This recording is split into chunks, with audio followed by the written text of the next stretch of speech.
Welcome to the BGB's podcast. This is episode 77. I'm one of your hosts, John Warren. With me is my forever co-host. That's right, graduated. Woo! Forever co-host. It's Lotus. Hello, Lotus. Hello. Happy birthday, Star Wars.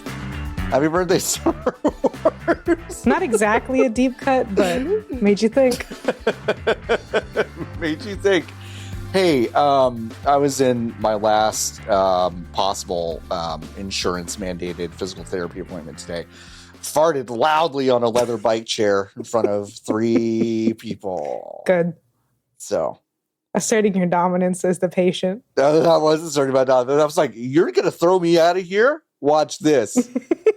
You'll never forget me. Like that you will one, never forget that me. one Pants comic I adore, where a gentleman's staring at the toilet and says, "Your move," and you look a little lower, and he has pissed himself. Your move. Yeah, that's really good. Your move. Yeah, your move. What of it? What of it, Jim? You're 85. You probably got one in you. Let's go. Let's go.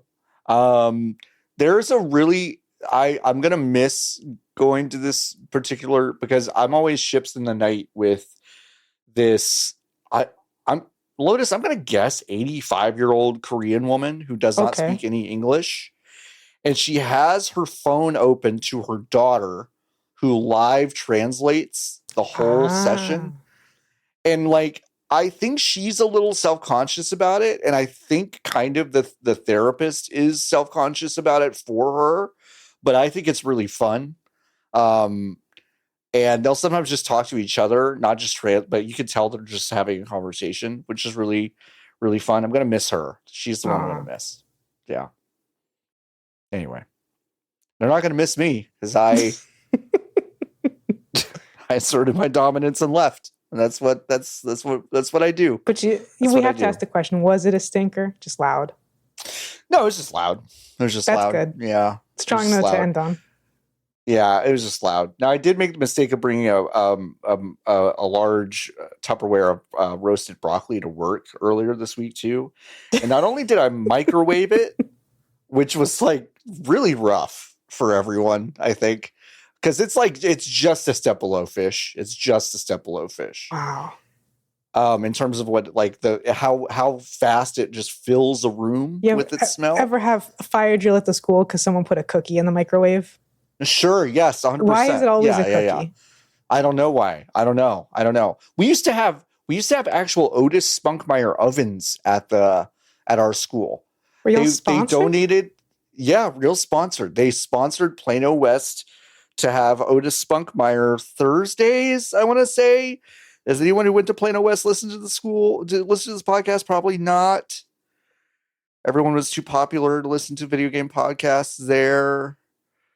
But I think it was like Thursdays you could have them. And I was surprised no one ever burned the school down. So really surprised. Really, really, really surprised. Did you have anything fun at school? Did anything ever fun happen to you at school? No. No? I think I've mentioned before, I went to a very nerdy school. Like, yeah, I know. Shit at every sport. And also because my schools were both very small. Like my high school, I think we were 2A, maybe 1A. Like that's how small we were. My high school class very was small. Just shy of 300 kids, my graduating class. That's really I have small. like a 99% graduation rate. We do all the UIL and all that shit, but nothing fun has ever happened. Nothing fun. Allegedly, there were a lot of very good senior pranks because we also had like we had like a few trade programs. So allegedly a few years before me, some students did manage to take apart a car and then build it inside the school. Cool. So they couldn't get it out, or on the roof, one of those two things. That's awesome. But I wasn't there, so really it doesn't count. Yeah, no, I guess not. But that's great, though. Yeah, and then I know one time marching band got a bunch of little, not like red Solo cups, but like those really tiny little plastic cups. Mm-hmm. And they lined them across the corner of each square tile in like the entire school for their senior prank. That's kind of cool. Pretty good. That's fun. I think they cleaned it up a little too fast, though, so not a lot of people saw it. Yeah, it just didn't really have. Yeah, I think those are the only big things that ever happened. Yeah, which is good. Schools should probably be boring. Schools should probably be boring. I mean, I definitely had like love when an animal come to the school. Animal come to school. Bring an always anaconda fun. into the school. Why not? Oh, we had a guy up here in the Dallas area named Mr. Dunlap. Okay. And Mr. Dunlap had like a little nature center. And he was like, I thought, honestly, Lotus, that he was like a national celebrity. Yeah. But he was like, he was just in our like tiny cluster because he would just bring so many lizards to the school. And we would just be like, oh my God, Mr. fucking Dunlap is here. Yeah. And then I thought he was like Mr. Wizard or like Beekman or whatever, but no, he was just like a guy. But everybody has that guy or like a group of guys like the Wiggles. Yeah. Yeah, for sure. He died. When did he die? Mr. Dunlap. Plano. Wow, it auto-completes to Plano. That's crazy. Jim. That's his name. Jim Dunlap. Wow. He was 40 when he died last year. Ooh, let's do the math on that. That's so crazy. When adults come to school, you're like, that guy's 80 Philly. That guy's 85 years old. Thanks, Mr. Dunlap. And he was like 38 or something. I know. Now thinking about the animal people in elementary school, I'm like, I think these were 21-year-old marine biology students from Texas A&M Corpus Christi. Uh-huh. Uh-huh. That's kind of amazing. Oh, wait. No, that wasn't last year. Sorry. That was... I was going to say, I don't know how that math works out, but that is crazy. Because are you not 40? It was... Yeah, I am. It was... yeah, I didn't do that math like right at all. In my head, I thought high school, and so I was like, yeah, I guess. No. So he died in 2019, which is still like pretty recent. Right. But so he was 70 in 2019. Let's do the math. Why not? This is what you come for, right? The VGB's podcast. Mental math. We do live math. UIL mental math. So... UIL mental math. He died at 70 in 2019. I was in elementary school in 1990, let's say 1994. Let's just pick a 5 off of that one. So he would have been this is the other thing. Once you got to the 2020s, can't do that math fast anymore, which is really crazy to me. So I was like 9 and now I'm 40, so 31 years. So he was 39. That's insane. That's insane. I swear to God, he was like in his 50s or something. That's so wild. Wow. Well, folks, passage of time. The passage of time comes for us all. You got Thanksgiving plans? Anything you can talk about? Anything fun? Anything cool? I don't know if I'm going to do anything at all, frankly. As I've gotten older, I've only gotten more and more like over Thanksgiving. Mm-hmm. I mean, I'll eat cranberry something. Other than that, I'll eat cranberry something. I'll eat cranberry something. I might make I've told myself I was going to make cranberry tiramisu. Oh. Actually, I'll ask you, how many years in a row have I said I was going to do that and I haven't? Oh, more year math. I'm going to say 6. It's not quite, but 3. That was my second guess. And actually 2 of those years I've bought the ingredients and didn't do anything with them. How terrible is that? Isn't tiramisu kind of a pain to make? You know what's weird is that it's not, but I might have PTSD about making tiramisu. I'm going to tell you a tale very quickly. There was a girl that I knew her in high school, but we were kind of dating in college. Kind of. It's complicated. It's really not complicated. It's like kind of dating. And I was like, okay, tonight's the night. I'm gonna make her dinner, and I'm gonna be like, listen, are we doing this or not? Essentially, that kind of thing. And so I made bolognese, which is like it takes all day. I made tiramisu, okay, and that took a long time. And I was in my mom's kitchen all day doing this. I made her dinner, and then it was okay. Ooh. Okay, it was okay. Yeah. And then I was like, so are we doing this? And she's like, oh, no. So then it was just like that. I think, it was kind of like that. I was like, oh, all right. Misjudged the whole thing. She's like, yeah, a little bit. I was like, all right. Well, I hope it was okay. I hope the tiramisu was okay. She's like, it was fine. And then there was this like, that was it. So I might have like this mental block when it comes to making any sort of abandonment tiramisu. issues related to tiramisu. You kind of like if it's bad and what happens to the people around me I serve it to. Do they reject me as well? Rejection sensitive tiramisu. It's rejection sensitive tiramisu. It's pretty good. But I keep looking at the recipe and I'm like, it looks good. It looks really good. I've never heard of a cran try tiramisu. I'm interested.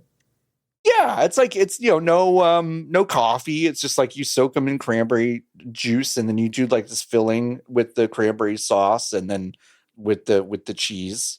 It's cheese? Mascarpone, the whipped stuff. Yeah, that is. And the cheese. layers, it is technically a cheese. Yeah. Yeah. I love mascarpone. Baking is witchcraft.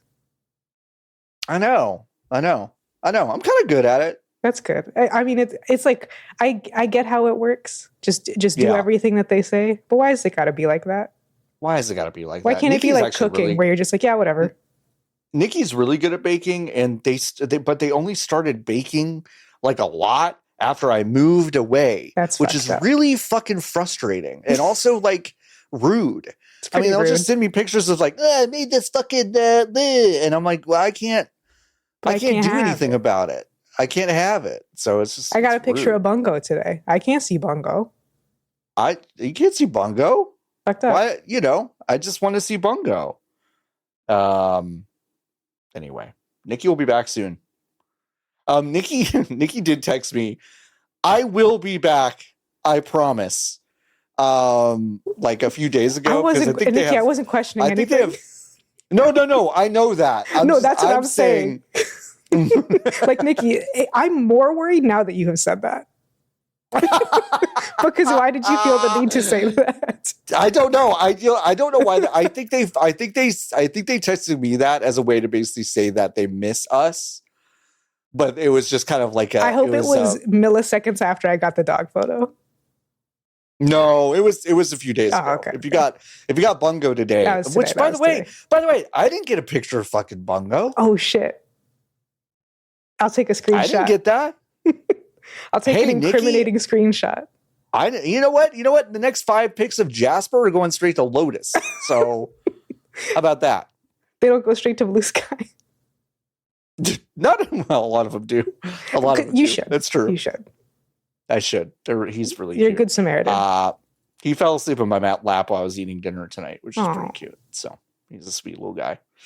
All right. Video games, I guess. Jesus fucking Christ. Hey, what a wonderful last 24 hours in particular. Yeah, it's actually, it's like it was kind of whatever the rest of the week. It was kind of whatever, and then it was kind of like a lot of quotes. So we'll start with I guess the biggest story I added at the last second, just because I was like, I guess we should probably talk about it. Actually, someone asked us about it in the Discord like a week and a half ago, and now it's kind of come to fruition.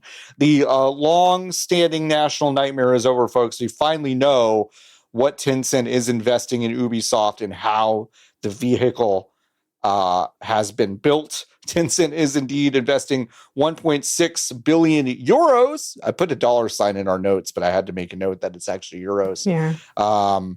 In Ubisoft, but in specifically Vantage Studios, which is the brand new studio that started operations on October 1st. They always name them like they're going to close them. Loaded. Vantage Studios is such a closable name. I'm sorry, fellas. It's so closable. It's the first thought I had. I was like, there's no way that's the name of it, right? No, it sure is. I mean, it sure is. And it's like, it is. It's a studio made to be closed. Yeah, at least with NetEase, you can believe that they might open and then they close them anyways. Like they just closed Fantastic Pixel Castle, which is a really fun name. Mm-hmm. Sorry to you guys. Sorry to Ghost. Sorry, y'all. If you don't know what Vantage Studios is, you're not alone, and you're alone in being. And you won't be alone for a long time. You won't be alone. It is basically the division within Ubisoft that they've spun off into a separate company that is going to manage the franchises of Assassin's Creed, Far Cry, and Rainbow Six. And it's going to be 2,300 employees. There are studios basically in Montreal, Sherbrooke, Barcelona, and Sofia. These are all in Canada and Europe. And there you go. That's what's going on. It had a pre-money valuation of 3.8 billion euros. And Yves Guillemot said, "Today's closing crystallizes the value of our world-class IP and marks a pivotal milestone in Ubisoft's ongoing transformation. It also brings in 1.6 billion of proceeds that he's getting more evil as the sentence goes on. That deleverages the group, right? Strengthens our balance sheet, and will support selected investment opportunities across the rest of the company." I can't do that anymore. No, Monsieur Bond, I expect you to die.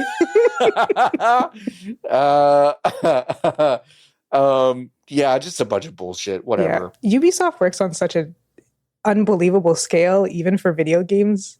Sometimes I'm nuts. Like, oh yeah, they have like 30,000 employees. Yeah. Sure. Yeah.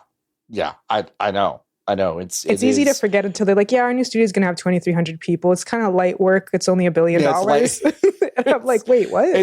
It's like there's room to grow. It's only got a 3.8 pre-money value. Yeah. So it's like a bizarro world. Yeah, it's super strange. Might be.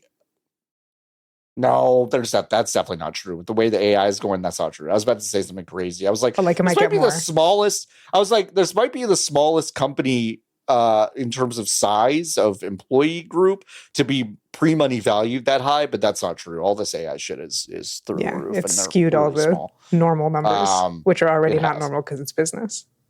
It has. Martin Lau, president of Tencent, said, and by the way, this is from gamesindustry.biz that put all this stuff together. Quote, "Tencent is delighted to be building on our strong relationship with Ubisoft through this investment in the launch of Vantage Studios with its capable team." Aren't you glad I didn't do an accent for this one? With its capable team and world-class game creative. This is so unrelated. I'm so sorry for what I have to do now. No, I mostly listen to audiobooks, and I listen to an audiobook called Coyote America, which is just about the fact that coyotes used to be this kind of like niche animal that you would only see in the Southwest, and now they live everywhere inside of people's neighborhoods. Listen to the audiobook. Inexplicably, the narrator, the audio performer, decided that some people will have accents and some people don't. There's an excerpt from Lewis and Clark, and one of them sounds French and the other one doesn't.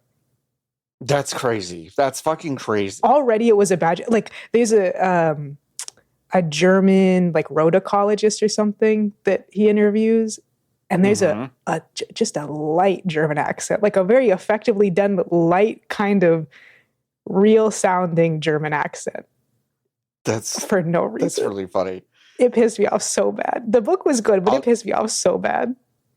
I'll tell you a related story. I've been listening to the audiobook version of Lonesome Dove on my commutes. Oh, okay. Larry McMurtry's Lonesome Dove, narrated by Will Patton, who is a character actor from Charleston, South Carolina.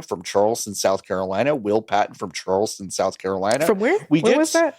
From Charleston, South Carolina. Yeah. We get to the character of Bolivar. Of the Flats. He is the local cook from Mexico within the gang. Does give him an accent, huh? Does give him kind of like it's a little bit of a Slowpoke Rodriguez accent, which is crazy work. Whenever this was recorded, and you don't have to. I was like, really? You're gonna pull a Slowpoke Rodriguez in fucking 20? When was this? And the thing is, audiobooks are worse with voices. Yeah, significantly I think so worse. Too. I thought especially he wasn't going to do voices. If you have a male narrator who does like a little girl character, and out of nowhere he's like, "Oh, my head is floating in the wind." Mm-hmm. When was this? Nope, they don't even have it credited. But I think this was back in. I think this was like 2015 when he narrated this. So it's crazy. I'm like, you don't have to do that anyway. Martin Lau, president of Tencent, said, Tencent's delighted to be building, by the way, building on a strong relationship with Ubisoft through its investment in the launch of Vantage Studios with its capable team and world-class creative vision. We look forward to Vantage Studios accelerating the growth of Assassin's Creed, Far Cry, Rainbow Six as evergreen platforms, providing entertainment and inspiration to generations of players. And then he added, this is so weird, he added, Tencent itself is incapable of making anything of quality, so it's kind of interesting that we've invested at Ubisoft to kind of cover our asses. He said asses in this quote, which is so strange. So strange. It's so weird. Okay, folks, okay. Peek behind the curtain. He didn't say that second part. What? Okay. He didn't say that part. So no one clip that out and say, wow, I can't believe what Martin Lau, president of Tencent, said. He didn't actually say that part. But yeah, Vantage, that's going to be closed in what, 5 years? What do we think? I think a little longer, because they won't even expect a game to be out in 5 years with the way that things go nowadays. I mean, Assassin's Creed, those come out pretty fast. That is true, but I think they'll give them like a 7, 8. Okay. All right, that's fair. That's fair. And next week we'll be re-reporting. We'll be re-reporting. Yeah, the forecast for Vantage Studios has fallen off significantly. I mean, it could be because in a normal world, this would be an antitrust problem. That's true. So it totally won't happen, but it should. No, it won't. But speaking of potential cancellations and actual cancellations, everyone's favorite game developer Yoko Taro has actually been working on stuff this entire time, but all of his shit keeps getting canceled. Yes, which he was so casual about it. He even said something like something to the effect of like, I got paid anyways though, so I'm like not that worried about it. And it's kind of great. Yeah, because there's, for people who like don't know, the checks are clearing. The check fucking cleared. There's just like a meme of like, oh, Yoko Taro doesn't work. Like he's just making royalties from Nier. And it's like, no, he is working. His shit just keeps getting canceled. And he said, well, just take the ideas and make something better next time. Oh well. Yep. Mm-hmm. He said, I often, this is by the way to what was it, to G-Con this year, just last week via Automaton West. Yes. He said, quote, I often get told stuff like, why aren't you making a new sequel to Nier, or Yoko Taro isn't doing anything? But that's because recently a lot of projects I was involved in got discontinued midway through development. I've actually been working on some stuff. It's just that it never ended up seeing the light of day. I got paid for it, so I personally have no issues with that. But people seem to think I haven't been doing anything just because none of the work I've done is being released. Of course, the very grim part of this is that, this is not the reality for most people that don't have their projects see the light of day. They also aren't getting paid for their projects to not see the light of day. So it's very frustrating. He is, of course, very lucky to be in that position. But yeah, so if you've been champing at the bit for a Yoko Taro anything, it's not that he hasn't been working. It's just all his shit keeps getting canceled. So, damn. Now you're not like a Yoko Taro because no, but I deeply you don't want to play him. Near. Yeah. I don't want to play his games, but I deeply respect him because he just said, "What if I was a pervert and had something to say?" Sure. And which is like for a guy who wears a helmet, shockingly unpretentious about it. Totally. Yeah. He could be so pretentious and he chooses to be a pervert. And I'm like, you know what? Hell yeah, brother. Yeah. Yeah. Maybe one day I'll play Nier. It could happen. The duality of Dead Mouse versus fucking, Yoko Taro or whatever. Yeah. That's great. Yeah, he's awesome. I hope something he makes gets actually released one day. Lotus, I totally missed this one when you put it in the fucking notes. It sounded really fake. It sounded super, super fake, and I completely missed this. But Epic Games and Unity are collaborating, which sounds fake as hell once again. A lot of some of Unity's games are going to come to Fortnite as well as their commerce platform. If you didn't know, of course, Epic makes Unreal Engine, which is the direct competitor to Unity. Unity has been long kind of more of a free or cheap version of game making software that a lot of people are turning to. Of course, when what's his name? Oh, what's the guy's name? Oh fuck! I always have a mnemonic to remember it, and now it's you have a mnemonic for his name? well, not a mnemonic, but it's like it sounds like his name. Like I make fun of it, and then from there I can remember what his real name is. Oh, I see what you're thinking, because his name was John Riccitello.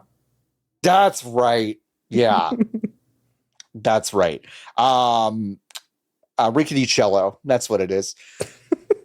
Thanks. Got it. Figured it out.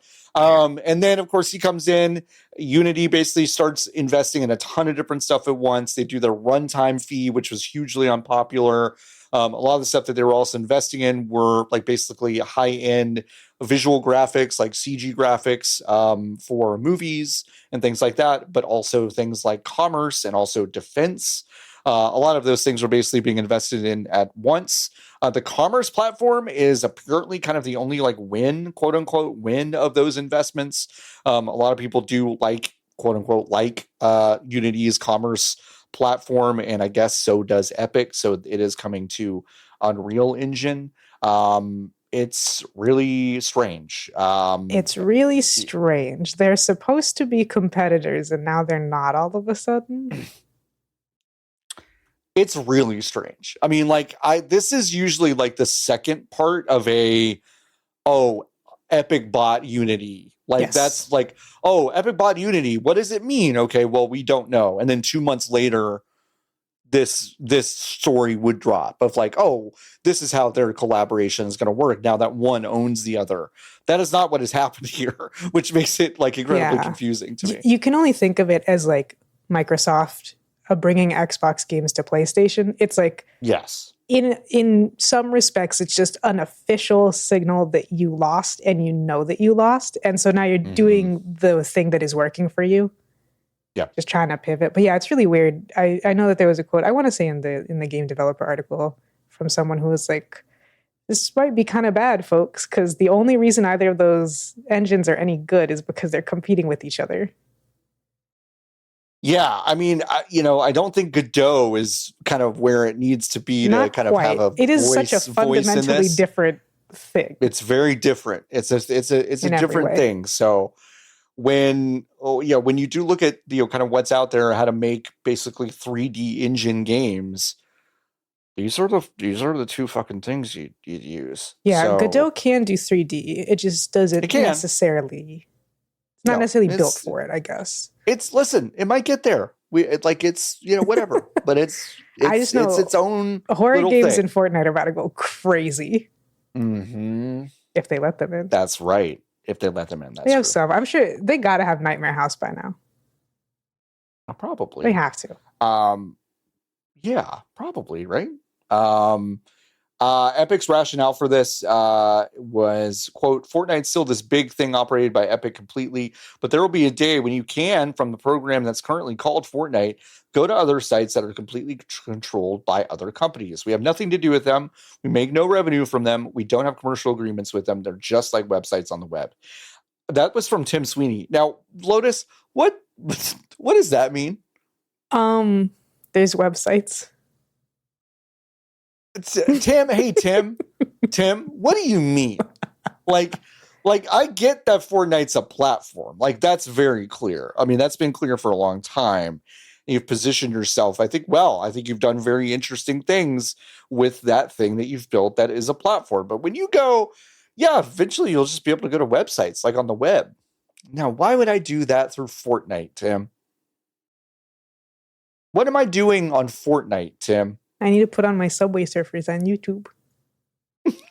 While I play my Fortnite. I can't do it when I play my Fortnite. Unity's CEO, for his part, his name is Matt Bromberg. Couldn't have told you that with a gun to my head. Choice and open systems create growth for everyone in the gaming ecosystem. That's a weird quote. Yeah, that's it. That's all he said. That's all Matt Bromberg said. Jesus Christ. That's all you said, brother? Okay, fine. I thought there was more to that, but there wasn't. But it's interesting. He took over from Rickety Cello, and obviously they pulled way back from a lot of their investments, but this commerce platform was one that they didn't. And now it is a key part of this collaboration with Epic, which is crazy. So That's probably actually the biggest news of the week. Probably. In terms of like a cascading effect. But it's not fun. It's not fun news. It's not fun. But it might become an enormous problem very quickly. It definitely could be. All right, let's check in with Video Game of the Year Mega Bonk. Yep. I've just gotten news. It is not Video Game of the Year. It can't be. It can't be because it was nominated for a Game Award for Best Premiere or Best Debut Indie Game. But the developer himself, Vetinad, is, quote, honored, but does not believe he should qualify for debut indie game because he has made other games in the past under different studio names. So Mega Bonk is, quote, not my debut game. And of course, Jeff Keighley goes like, oh my God, we love his honesty. That's what gaming's about. He said he'll share more about his story when he's ready, but we respect that he didn't want to take recognition away from other debut teams. What does that mean? This story is very straightforward until you get to Jeff Keighley going on X.com and saying he'll share more about his story when he's ready. What did he mean by that? What did he mean by that? Like, does Keighley mean that like John Megabonk is going to come out and be like, here are all the other games I made before, surprise? Or like, what does that mean? Yeah. Yeah. Because that's the only thing I can think of, and that still doesn't make any sense to say anything. Yeah, it makes no sense. It's very odd. And then as some people have pointed out, even despite that, Megabonk still probably has the largest claim to actually being a debut indie game among all the nominees that are here, because the other ones are complete and total fucking horseshit. But can I be honest? Yeah, please. Not one year we've ever watched the Game Awards have I been aware that this said indie game. I thought it said best debut game, like this entire time. It hasn't, to be so clear. Did it change? It was just always debut indie game? I think it's always been debut indie game. What I always thought it was just debut game. That might be a knock-on effect of it always being nonsense. Oh, it's certainly always nonsense. Right, but like, famously there was like Dave the Diver's in there when that's a Mint Rocket joint. And so maybe in my mind I was like, oh yeah, it's not for indies. It's just a general like new game thing. Strange. Hey, what won Game of the Year the first year this was on? 2014. Are there games that came out in 2014?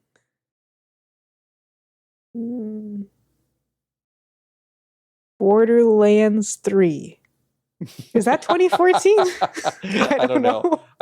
Here are the nominees that I'll end with the winner. Middle-earth: Shadow of Mordor. Really?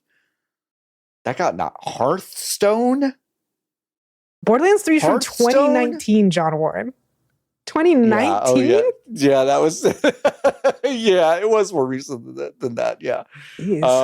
Dark Souls 2, Bayonetta 2, and the winner, Dragon Age Inquisition. That's crazy. Oh, wow. Yeah, Dragon Age Inquisition, it feels older than it is in kind of every respect. And so I routinely forget it's not like a 2011 kind of joint. 100%. I'm trying to find when the first best debut game started, because I know that wasn't from the beginning. No, they didn't know what those were. They didn't know what those were. God. Okay, no. It started in 2017, and it does appear it has always been. I was going to say, I think it is. Game. Just never in my mind has that ever been the case. Cuphead won the first one. Of course. Cuphead won a lot of stuff. The Messenger won the second one. That beat Yoku's Island Express, Moss, Florence, and Donut County. Wow. That's crazy. 2019, who is the winner? Okay, hold on a second. wait a second. Okay, Lotus for $1 million. What was the name of the award in 2019? Because it's the same thing, but it has a drastically different title. A drastically different title. Yes. Is it maybe like debut independent studio or something? Fresh indie game. Okay. Was it sponsored by Subway? You know what? It might have been.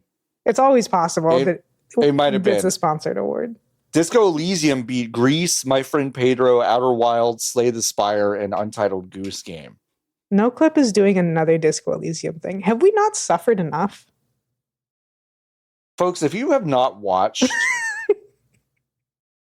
Well, they didn't do the first one. It was People Make Games did the first one. No, but they're right? doing like a 5-parter about Disco Elysium. Oh, brother. What? Folks, if you've not seen the People Make Games deep dive on Disco Elysium and the interviews therein, just... I mean, do, but also don't. Like, do it, but like, come on. In many respects, really that video is not good. No, I know. I agree with you. I agree with you. People Make Games does very good work across the board, except the work for that video. I totally agree. It's one of the worst things. You sit there and you watch it, and you're like, you know, a journalist is meant to poke and prod into things that they shouldn't. But I remember watching that and being like, are they just going to publish this guy incriminating himself on camera? Mm-hmm. It was kind of wild. It was multiple times. It was kind of bonkers. Yeah. Anyways, all right, Lotus, your brain is so big. In 2020, the award was called Best Debut Game. So you're not crazy. Okay. Not crazy. I didn't think I was crazy, just cynical. Yeah. Now, granted, all the games here appear to be debut indie games. Right. Maybe they realized that everybody did. Nobody liked that when you call it indie and it's an inherently nebulous and strange kind of thing. But then they just went right back because they said, sounds good. They went right back to the debut indie game in 2021. The winner was Kena Bridge of Spirits. That's crazy. Oh my God, I remember that. Crazy. That's also one of the worst IGN videos that I've ever seen, which... Yeah. Just when it comes to IGN review videos, the quality varies extremely widely. It does. That one's like, it has combat like Dark Souls, and also Star Wars Jedi Fallen Order, with a hint of puzzles from Zelda and Ratchet and Clank, and a little bit of map finding like Dark Souls. It's horrendous. It's awful. It's pretty bad. Hey, I'm sorry. We're almost through them. I'm just going to go through the rest of the years. I'm sorry. Okay, 2022. Lotus, what beat the following 4 games for best debut indie game? Vampire Survivors, Tunic, Norco, and Neon White. Oh, fuck. I remember this happening live. Mm-hmm. Mm-hmm. Now, I can give you a clue, but it'll give it away pretty easily. You watched me play this. Shenmue 3. Part of it. No. Kingdom Hearts 1. No, you're on a call with me, and it was Stray, and I was spinning in the bucket. Oh yes, that's right. That game is cat water. Can't be dog water. Can't be dog water, but it is cat water. That game. We all decided that game was bad so fast, and yet it still when it feels came like out. It won. Yeah, when it came out. Yeah. They did not award this. Oh, no, they did. Never mind. Viewfinder, Vinba, Pizza Tower, and Dredge was defeated by Cocoon in 2023. That's right. That's interesting. I would not have said Cocoon came out in 2023. I thought it was more recent than that. And then the Plucky Squire, Pacific Drive, Manor Lords, and Animal Well was beaten by, of course, Balatro. There you have it. Grim. What are the nominees this year? It is... Well, our favorite indie game, John, made by 33 people. Jesus Christ, that's right. Dispatch, made by the entire 33. Cast of Critical Role and bankrolled by them also, I think, or published or whatever. That game fucking ass dog shit. It's so funny because I feel like everyone on my timeline is like, oh man, this game is good. And then when I've watched a few hours of it. Isn't it funny that the hot Rhea Ripley devil girl grabs the guy's dick without his consent? Isn't it funny when that happens to men, especially little small men? Isn't that funny? Yeah, it feels like it was. Yeah, it feels like it was written by some wild people. It does. Yeah, I innately despise any video game that is so clearly and thoroughly designed to create like a facsimile of a fandom. Sure. Everybody's hot. You can date everything and everyone is hot. And it'll make you cry. My soft, small bean cinnamon sun or whatever. I fucking hate this shit, dude. Black cat ex golden retriever, friends to lovers to enemies to back to lovers. Whoa. If you don't coddle this 28-year-old woman, she tries to kill you, and you're bad for that. 70% of fans did not coddle this 28-year-old woman, and then she became bad. I'd rather. Do you know how bad your game has to be to make me retroactively respect David Kage by comparison? Not David Cage. Legitimate question. Would you rather play Dispatch or Detroit Become Human? Because mine's Detroit Become Human, and it's not close. Oh man. That's crazy. Yeah, but I mean, I think I get it. I get it. That's a hard row to hoe. And this hoe's gonna roll it. That's a tough choice. I will, man. That's a real hard one, because every single time I come up with kind of like you're right. I go, well, then I'm gonna have to say something nice about Detroit, which I don't think I could do. I can, because I think there's a lot of competent and even like very good stuff about that game. That's fine. And for that especially, you have 3 playable characters. Connor is great. Sure. Pretty much everything about Connor is great. It's those other two. And even then, every once in a while, you get a moment where you're like, fuck yeah, robots, bro. Yeah. Game looks great. God, that's so funny. Despicable. God, that's funny.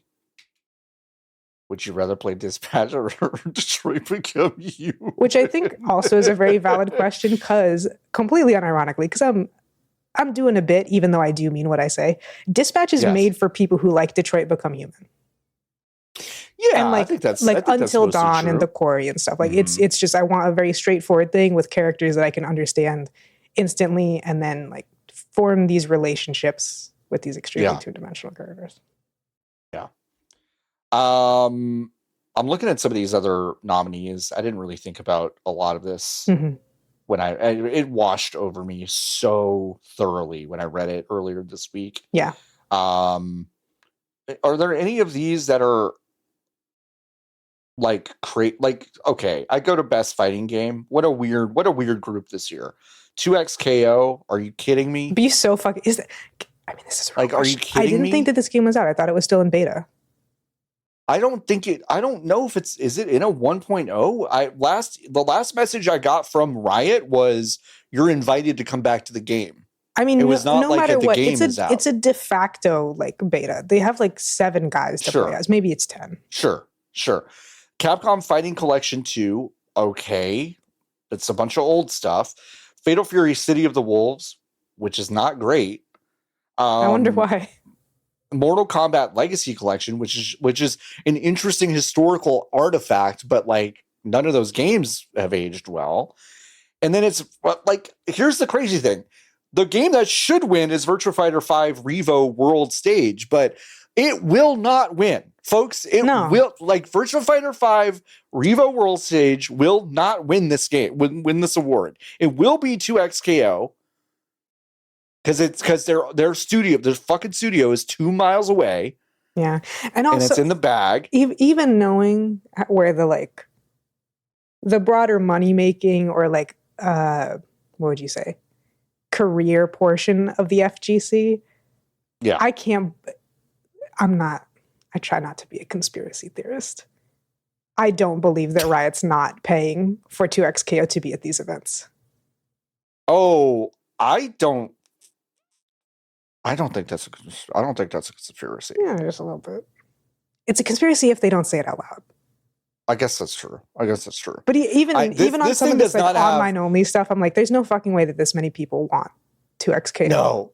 No. This thing is the most I've heard of a juiceless thing in a long time. Mm-hmm. Like, this thing does not, like, fighting games, I think now should be treated a little bit like live service in the sense that because they typically are. And it's like, would you really say Street Fighter 6 didn't have a better year than like any of these? Or even Tekken 8, maybe, even though I don't think that game is very good. Right. So here's the thing. Do you know that one video from the Olympics where, like, famously there's no ice in Australia? Famously. There's an Australian ice skater who wins because everyone behind him literally falls over. And he's behind all of them, and he goes through. Tekken 8 can't win because it had the worst patch of any Tekken game ever. Yes, and it's still kind of in it. They haven't undone all of it. Street Fighter 6 can't win because they don't put out any content for that video game. listen. There were months with skins, no patches, no nothing. So like it can't win. So they had to put in all this other bullshit. They put Sagat in it like 3 months ago or whatever. but yeah. Fuck it. Give it to Dead or Alive 5. Good job, Itagaki-san. Rest in peace. That would be so fucking funny. They should still play it. They should do that. They should do that. Anyway, Virtua Fighter 5 Revo should win that. That is, like, folks, that is by far the best game on this list. By a mile, it is the best game on that list. But it's not going to win. Virtua Fighter doesn't win things. This is why I love it. I'm a loser. And Virtua Fighter is a loser. And it's like, it's just our identity, and it's fine. It's not going to win anything.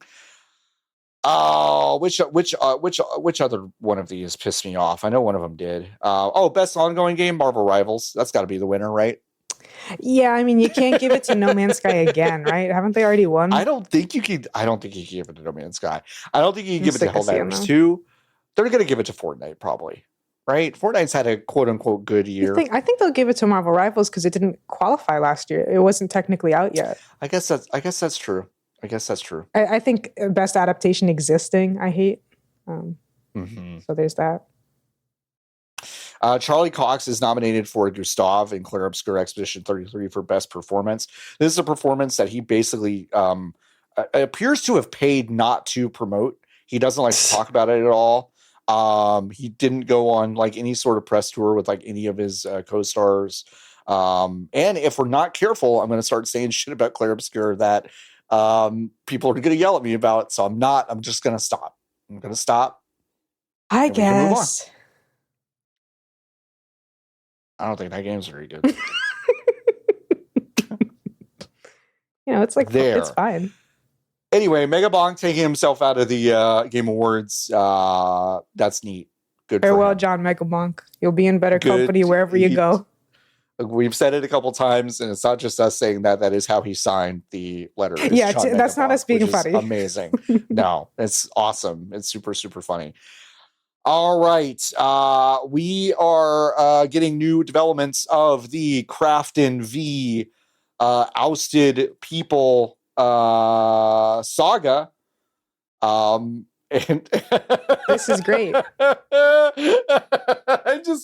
keep forgetting parts of this, and then I read it again, and it's just like, it's so crazy to me. I love seeing stuff like this, and people react to it by saying like, hey, to anyone who's ever written an immersive sim, a puzzle game, I'm sorry for thinking y'all's emails were fake. Totally. This is the fucking Epstein emails. People are like, hey, I'm so sorry. Yeah. The password to the Louvre being the Louvre. So funny. Incredible. So this is thanks for game developer for Chris Kerr, senior editor news over there, put a lot of the stuff together. But Unknown Worlds co-founder Charlie Cleveland has allegedly compiled a plan to take on former employer Crafton in court. Acknowledged a legal dispute would cost CEO Shangang Kim his job, and sought to capitalize on negative stereotypical perceptions about South Korea. This is so fucking great. So to be clear, every part of this has been crazy.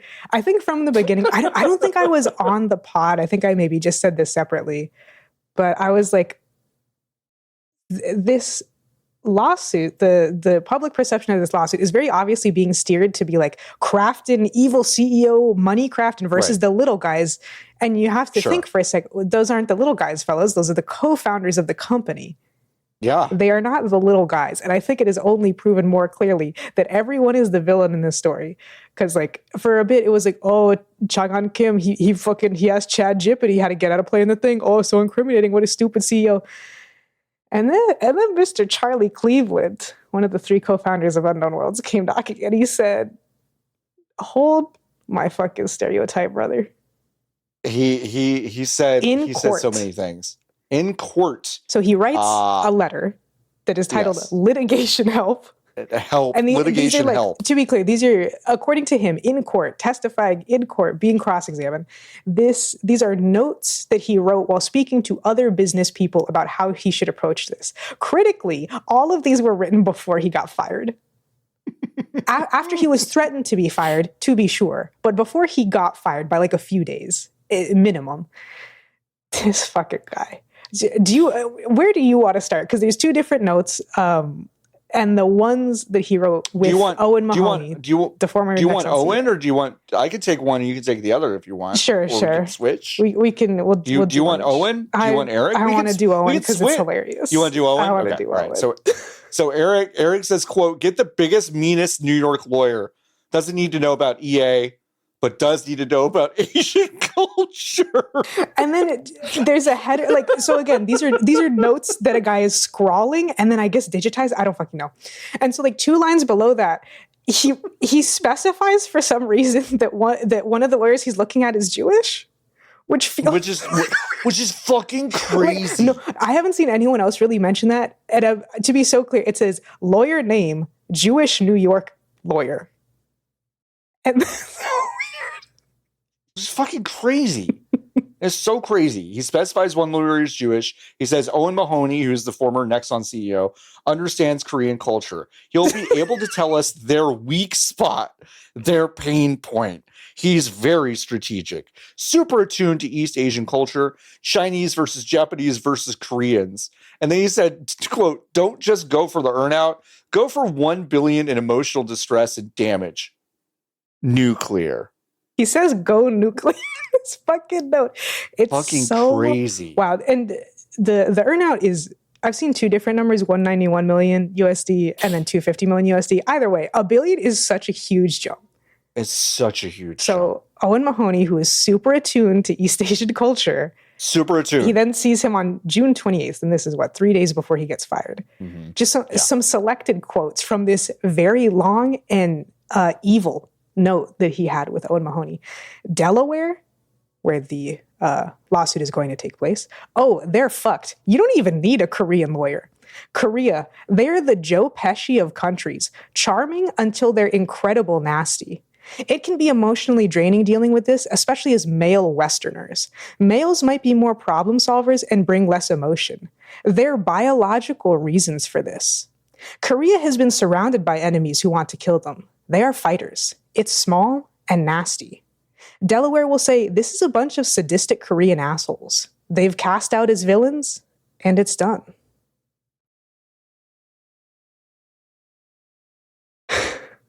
The Joe Pesci what the fuck? Of countries.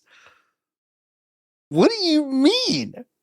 I mean, is Joe Pesci also small and nasty? I guess they mean the characters that Joe Pesci plays in particular films. Insane. This dude saw Goodfellas and was like, oh yeah, because he's laughing and everyone loves him, and then he almost kills Ray Liotta.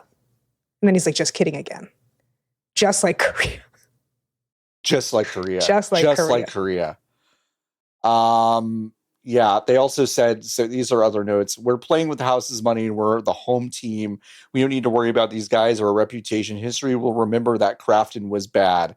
Once we're fired, we can take care of those employees that are suicidal, start a new company and hire them. Just get the drones back because they will love you no matter what, apparently. There's a note at the very end that I also haven't seen people focus on a lot that I find deeply confusing because it sounds also incriminating. But again, because these are notes, this is a random line. There's no external or internal context to it. It just says, Crafton were trying to give us an earnout that was achievable. Yeah. Which sounds like, that makes it sound like you did do what Crafton is accusing you of doing. You did do it. Yeah, you just did the whole thing. Yeah. Sounds like you did the whole thing. You basically just Robert Dursted yourself. You've gone to the bathroom and just spoken to a hot mic what you did. And then it's like, all right, that's crazy. I didn't expect this story to come out. Obviously, Crafton was being weird for a while. Yeah. They had this AI first initiative, which was mega unpopular. Yes, the CEO apparently chat GPT'd how to basically not give people a fucking settlement or whatever. And so, yeah, like, you know what, you're right. Like, I think people were on their way to saying, yeah, crafting was bad.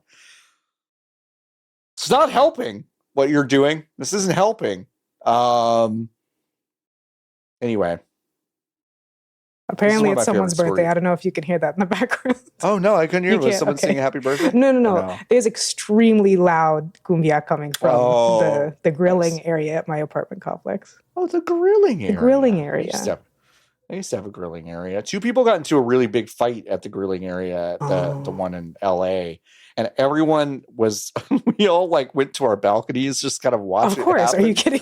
And we were just like, yeah. It's kind of great. Yeah, this is one of my favorite stories of the year. It's incredible. How on earth could you ever like write this on a piece of paper and not immediately eat it? God, I don't know. I don't know. I have no fucking idea. I don't know. It's completely reading the short excerpt of Cleveland being cross-examined on this is some of the funniest shit I've seen. It's so fucking funny. So Delaware, the court where this is taking place, is that what you were talking about? Mm-hmm. Delaware. He's like, I didn't say that. An older boy told me to do it. Fuck. All right. Well, obviously we'll keep an eye on this one. I don't know where this goes from here. The trial did conclude this past week. They'll have post-trial briefings, and then there will be a post-trial argument set for the beginning of the year, and then the court will decide after that what happens. How fun. I fucking love it. How fun. How fun. Hey, we talked about Roblox CEO David Baszucki last week a little bit. He gave an interview to the New York Times. Yeah, podcast on the New York Times. Yeah, fairly like robust podcast interview and a long interview. And hey, folks, that last story was crazy. This one also really crazy. Different way. More predictable way, perhaps, but more predictable. But boy, like either Batsuski, I think it's Batsuski. I'm just going to call him David. Okay, let's call him David Roblox. David, perfect, got it, nailed it. David Roblox. You know, might be really media trained. This might be just kind of what they want them to do.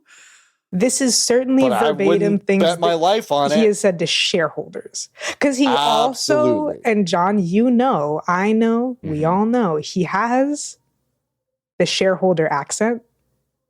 Yeah, he does. He does. I don't know what else to call it. It's just a very, very particular vocal affectation and cadence of speech where you're like, this motherfucker is a businessman and this is his business voice to talk to the shareholders. Yeah. You've done such a great job of transcribing. Lotus, do you want to be the question askers or do you want to be David Roblox? I'm happy to be David Roblox. He does say some despicable stuff. The thing is, too, for part of this as well, this is a podcast, but I think most people found out about it because, like a lot of podcasts, for like a lot of podcasts from New York Times, 404, et cetera, they will usually post a very large excerpt, if not the entire podcast, in a script format. And so you do lose the context for some stuff. I think a lot of the big quotes that were posted, they're not like totally taken out of context, but the way that they were written and the way that they were posted made them sound 1,000 times worse, which is so funny. Yeah, 100%. Yeah. But yeah, so these are our abbreviated notes. One of the first questions that's asked by Mr. Roos, how do you think of the problem of predators on Roblox? We think of it not necessarily just as a problem, but an opportunity as well. To be clear, if you did listen to the other stuff we've said about Roblox, if you don't know what Roblox is, it is a children's game that is free to play, very heavily based across user-generated content, like the Fortnite creator stuff, like Minecraft, where there's all these different little, or like Gmod, there's all these little different games that you can play and spend your Robux on, and you can even earn Robux if you make games and yada yada. And it has an extremely well profiled and pending litigation pedophile problem. When you get asked about what's the deal with the child predators on your platform, I see it as an opportunity. We see it as an opportunity. I see it as an opportunity. I don't understand what the problem is. lies. Hold on.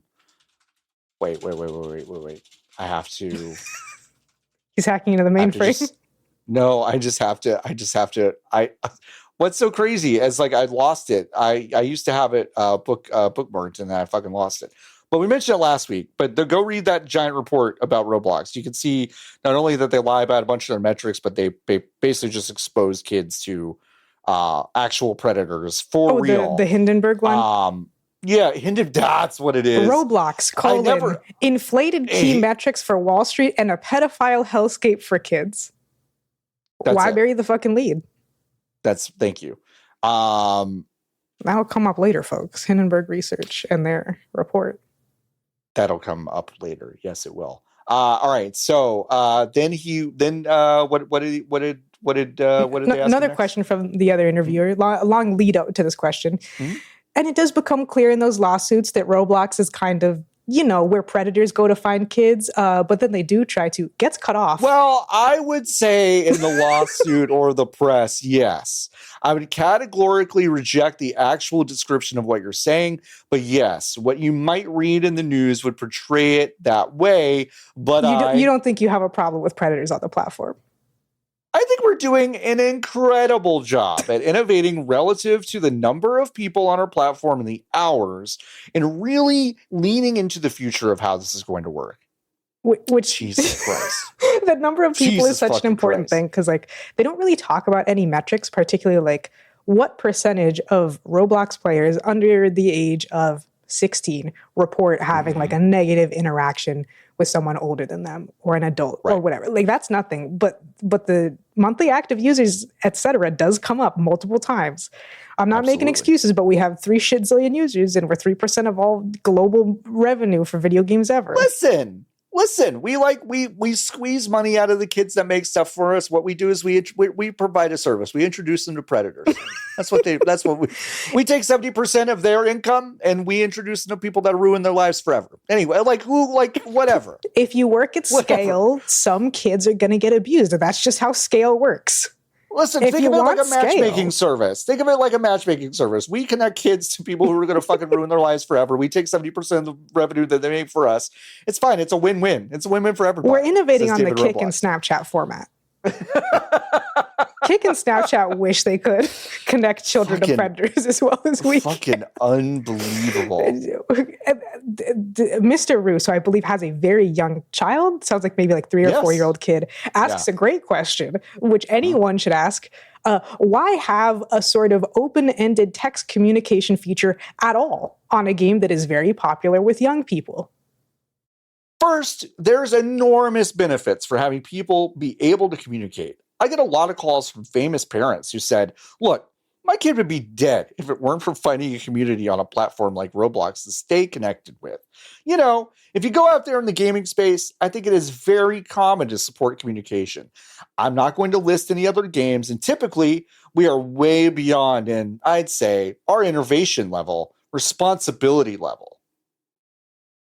As a woman, love that he's like, I'm not going to name any other games because if I did, you'd immediately realize that all of them do things slightly differently than we do. But that's okay. Jesus Christ. As the most minoritized person of all, a woman and a gamer, I'm explicitly anti-communication. Yeah, sure. God, who was it? Oh my God. I wish I could remember who this was. This might have been the Helldivers guy. Take that with a grain of salt because I'm remembering this off the top of my head. Who was talking about AI and was like, wouldn't it be great if these games with, voice where you kind of need to use voice, people get harassed all the time because, they just don't want to talk or they're scared of strangers or they sound Swedish like I do. Wouldn't it be great if there was a voice changer? Isn't that a great use of AI? No, I don't think we should cater to the fucking jackasses who have ruined it for everybody else. Yeah, it was the Helldivers guy. He said, my thing with art creators is that I think it's a very interesting use case that actually makes gaming better. Now let's figure out the right side of it. I don't do voice in games because I'm Swedish. That's a fucking crazy line. Okay, I don't do voice in games because I'm Swedish. Communicating directly with people I don't know is scary. I don't want to put my voice out there with my accent or whatever it is. So then doing voice isn't for you. Yeah, I don't like it. It doesn't have to be for you, brother. It's okay. But like this is an important point that I think a lot of women and people of marginalized genders, people with accents, people who sound like a particular race or whatever have brought up. Sure. Which is that if you have a game where voice is a huge component or required, all of those people are put at an inherent disadvantage. Mm-hmm. I never climbed better in Overwatch than when I turned voice off permanently. Because all of a sudden people started listening to me. Imagine that. Yeah. Imagine. Do you know how many Trouble in Terrorist Town Gmod servers I'm banned from because I'm obviously a girl? I remember being 15 or 16 trying to play TTT. And so I was like, get this fucking squeaker out of here. And I'm like, I'm a woman. You have to laugh. Fucking squeaker out of here. And I did get banned, John. Oh, I'm sorry, Lotus. At least that one's funny, though. Yeah, the Overwatch ones would piss me off. So I just went in with mute and I said, hey, to those y'alls who have fucking cool dude sounding voices, let me know if I need to know anything. I don't give a fuck about these clowns. Yep. Anyways, back to Roblox. These kids don't need to be talking to each other. They don't at all. But if they were talking to each other, I don't know, maybe they could talk about their DraftKings situation. Can talk about their DraftKings. This comes up at the very end. Yeah. Mr. Roos says, they're talking about Polymarket, which is like a live number aggregate thing. I don't really know what it is, but it's something to that effect. Would you ever put a prediction market inside Roblox? And to be clear, it's something that doesn't come across. The interviews are kind of laughing about this. It's a funny idea. Let kids bet with their Robux and say, I bet he's going to steal a tongue Sahur, which is part of the steal a brain rot game that's in Roblox. It sounds very fun and obvious. I love that. To be clear, I think this is a horrible idea. I was just interested if you were thinking about it. Well, I actually think it's a brilliant idea if it could be done in an educational way that's legal. And so imagine no free Robux, no free prizes, just a game called the Dress to Impress Predictor, where it's not like trying to get kids money or anything like that. I'd be a big fan of that. And the interviewers kind of riff for a second, where they're oh yeah, gambling, get them in there young. That's what I'm always saying. Am I right, buddy? And then Mr. Newton says, he's talking about how when he was in elementary school, they did a straw poll for who would win the 1988 presidential election. But the straw poll was not a prediction market. And if you gave every kid 10 cents of lunch money and some of them got to buy an extra snack and some lost it, you could probably get a completely different result than the straw poll you would get in any fifth grade classroom. 10 cents? What did he mean by that? Do-do-do? Make you fucking think. This is bad shit. There's so much other stuff about this. I can't in good faith say listen to it, but I can say I think it's around the 22-minute mark. You can clock in and watch that last 8 minutes. You'll know it when you hear it. Because the interviewers bring up that Hindenburg research study. They don't name it, to be very clear. They do not name it because it is called Roblox Inflated Key Metrics for Wall Street and a Pedophile Hellscape for Kids. But they do mention it. And David Roblox gets visibly agitated, audibly agitated. And Caddy goes, oh, fun. Let's talk about, let's keep going talking about this. By the way, didn't Hindenburg Research go out of business for some reason? I don't know why. No, it's so weird. Did you guys do your research on this? Did you do your research into that report, into those metrics? And then I think it's Roos who says that. Shout out to this fucking guy. He says, well, I'm asking you. I did my research. I'm asking you now. Insane. So it's really interesting because I think we're diving into a situation where we're getting better. But would you ask the same situation of someone who converted from maybe hyper manual labor, making cars by hand, to an assembly line? The assembly line might be infinitely better and at the same time not have so many people. So I think what they're referring to is moving more and more. that's not a fucking joke. You said it that many times. This gentleman's first language is English. Just as a quick aside, there's nothing being lost in translation or him having to think. This is his language. No. Arguably, it is better to have AI systems reviewing every image, every piece of text, all of that, or to keep doing that manually. So I think that's a misnomer. And I think if you interview anyone on our safety team or safety systems, that would be just part of making our systems better. So if you wanted to answer this like a normal person, or if perhaps they had sent someone who was actually PR trained, it would be, well, they reported that our spending on trust and safety is going down, when in fact the amount of effort we're putting in is going up, but we're spending less money because a lot of that has been offloaded to AI. We already spent money on it. That's still horse shit, obviously, and doesn't actually help to protect children. But that's the business answer that you are supposed to give in that situation. And he didn't even try, but that's like nestled somewhere in the many, many words he said without thinking. Yeah, no, I know. Lotus, will you indulge me and just kind of, because I'm going to read David Roblox's next statement about AI systems. And I just want you to be Bruce for the next like few lines. Okay? Wait, where am I? What am I looking at? So do you see, are you in the article itself? I could control F. Okay, so control F, fuck. I Lotus, I almost said control F Roblox. Can you fucking believe that I almost said? Let me try. Just control There's F only 53 matches. So. No. Do lean in harder. Oh Christ, I know. I know what it is now. All right. I'm going to start with that. This is the part that you should listen to, by the way. You should listen to it, but we're going to do our best. Shall I read the question? Yeah, read the question. So after this very long-winded, nonsensical answer, somehow Mr. Roos manages to pick the answer out of that gobbledygook. So just so I have the clear response, the argument is that the shift has been from a more manual safety team and system to a more automated review process that may do a better job even if it costs less to operate. Because I would actually lean in harder. The shift would be constantly moving to higher quality, more accurate, and more diligent systems. Can we review more? Can we do more better? And say you and I, we're a system. What is the best way to review every single image going into Roblox at higher and higher quality? And say we figured out the best way to do that is to do it with better and better AI models. Would you pick that? Yeah. Good. So you're aligning with what we did. High five. But I've also been covering social networks. Thank you for supporting our Roblox decision matrix. 15 years ago. And I'm so glad you guys aligned with the way that we run Roblox. I also remember 15 years ago when Mark Zuckerberg was saying... Is this a stealth interview where you actually love everything we're doing and you're here to stealthily support it? This part is crazy. Jesus fucking Christ. This is a side note. I was going to add it in the notes, but I figured I'd say it now. Mr. Newton spends significant portions of this interview with his eyes completely closed as if he is trying to escape the situation. Oh, Lotus, I couldn't be in this room. I watched it. I would have to kill him. I would have to kill him. I could not be in this room. In my head, I just imagine Mr. Newton just like, I don't know. He's got to be just meditating in there to avoid... making a face to begin with. I don't understand how people cannot go on a face journey while experiencing such a thing, but also probably to not reach across the table and strangle this man. Because even the amount of over-talking John and I were doing is not even half as much as actually occurs in that bit.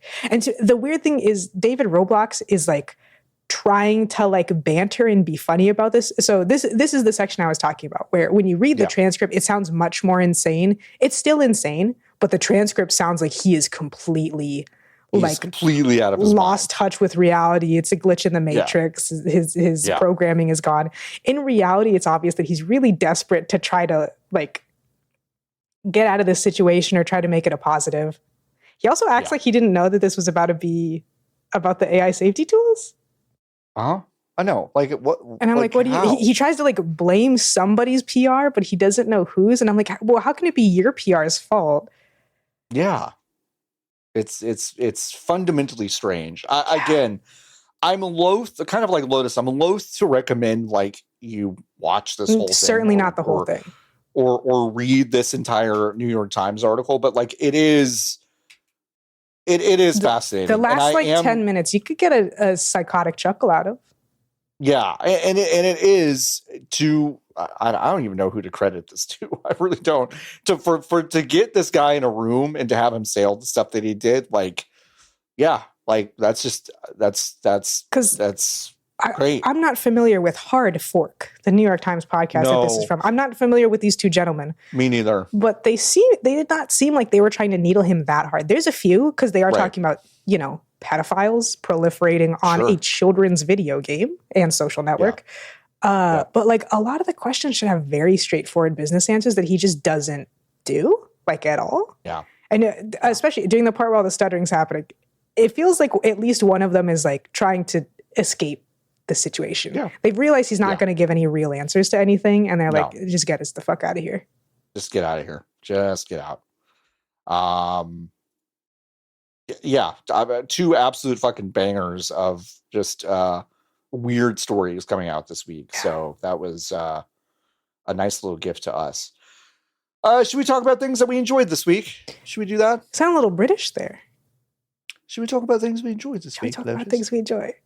we have to have one of those silly BBC intros where the guy, like, I don't know, it's always some weird pun, like how GBBO does, but that's BBC daytime television.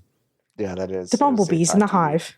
I've got a date with the bees. And then I walk into the big beehive and you're in there. I'm in there. Just hanging out. I'm just buzzing around, Lois. Let's talk about things that are good instead of whatever that was. It's Crumpet Week on Great British Fest. Sorry. Listen, I have a lot of things written down here. You do. I didn't do every few days. I didn't do, folks, I didn't do half of it. You deleted one of them while I was editing this document. I deleted one of them, and I'm about to delete two more. Because two of these things I did not play enough to give you a good the one at the beginning I wasn't expecting you to delete. The second one you deleted is hilarious because you did explicitly tell me you were going to play it. Because I got a fucking code for it. I know, you told me a few days ago. I got a fucking code for it. Code's not going nowhere. It's not going nowhere. I'm going to say something. I've said it a bunch, but maybe I mean it this time. Maybe I'll do a bonus this weekend after I've played it. Maybe. Anyway, I watched a movie called One Battle After Another. This is Movie Corner with John. Is this Leonardo DiCaprio? Yeah, this is the Paul Thomas Anderson. Several times Leonardo I thought that this was Weapons just because of how the trailer is. And I said, that seems like a movie that would be called Weapons. That's so interesting because like I don't think that they're not thematically similar at all. But oddly enough, I did have a moment while I was watching One Battle After Another. I was like, "Yeah, Weapons was good too." Like I did connect them in my head for some reason. It was just One Battle After Another had very long trailers that did not say the name of it. It either said it once at the beginning or once at the end. So in my head, I'm like, "Well, there's weapons in it." So I guess that's what we're talking about. Because what it is. That's what we're talking about. Never saw a trailer for Weapons, to be so clear. It just existed at some point. Sure. But tell me about you enjoying movies. Makes sense. I loved this movie. I did not see it in the theaters. I wanted to, but this is Paul Thomas Anderson's new one. If you haven't seen a Paul Thomas Anderson movie, he made like The Master and Boogie Nights and Magnolia and Phantom Thread and fucking what's the one I'm missing? There's one I'm missing, or a few I'm missing in there. Oh, There Will Be Blood.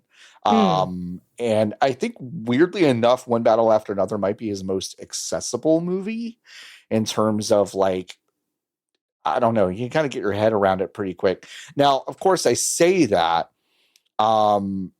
it is an explicitly pro-immigrant, political violence, it is accessible. It is the most accessible one of these to me. I understand that maybe not everyone in the United States audience would find it to be as accessible, especially because really deep down, the premise of this movie is, what if a black girl is so hot, multiple white dudes ruin their lives over her? Which is not some,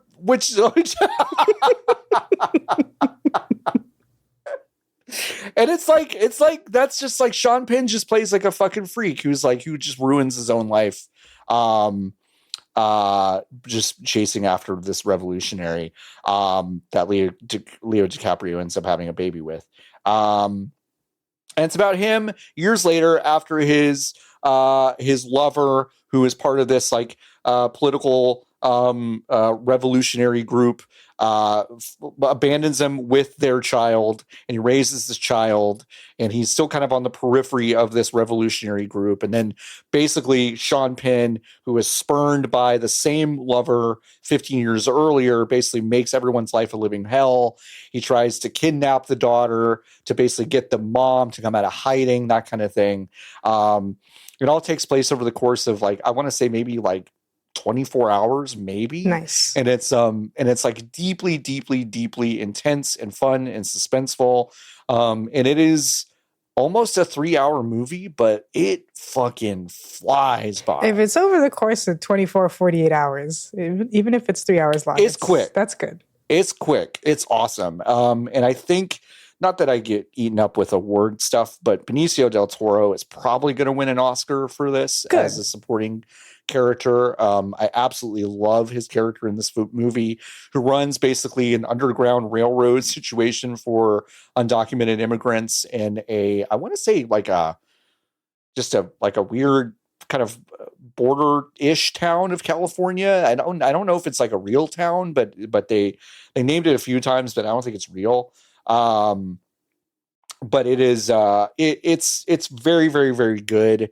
I laughed a lot. It is kind of a comedy. Leonardo DiCaprio has been awesome at these roles where he is just kind of a fucking idiot, and when he's a fun idiot, it's pretty fun. He's good at that. So I thought this was maybe my favorite movie of the year, and I just wanted to talk about it because I thought it was excellent. And if you maybe bounced off some P.T. Anderson stuff, like maybe it's a little bit slow, maybe it's just like sad, like There Will Be Blood is one of those great examples of a movie that, like, I loved it so much, but I kind of never want to see it again, that kind of thing, because it was just like super, super sad.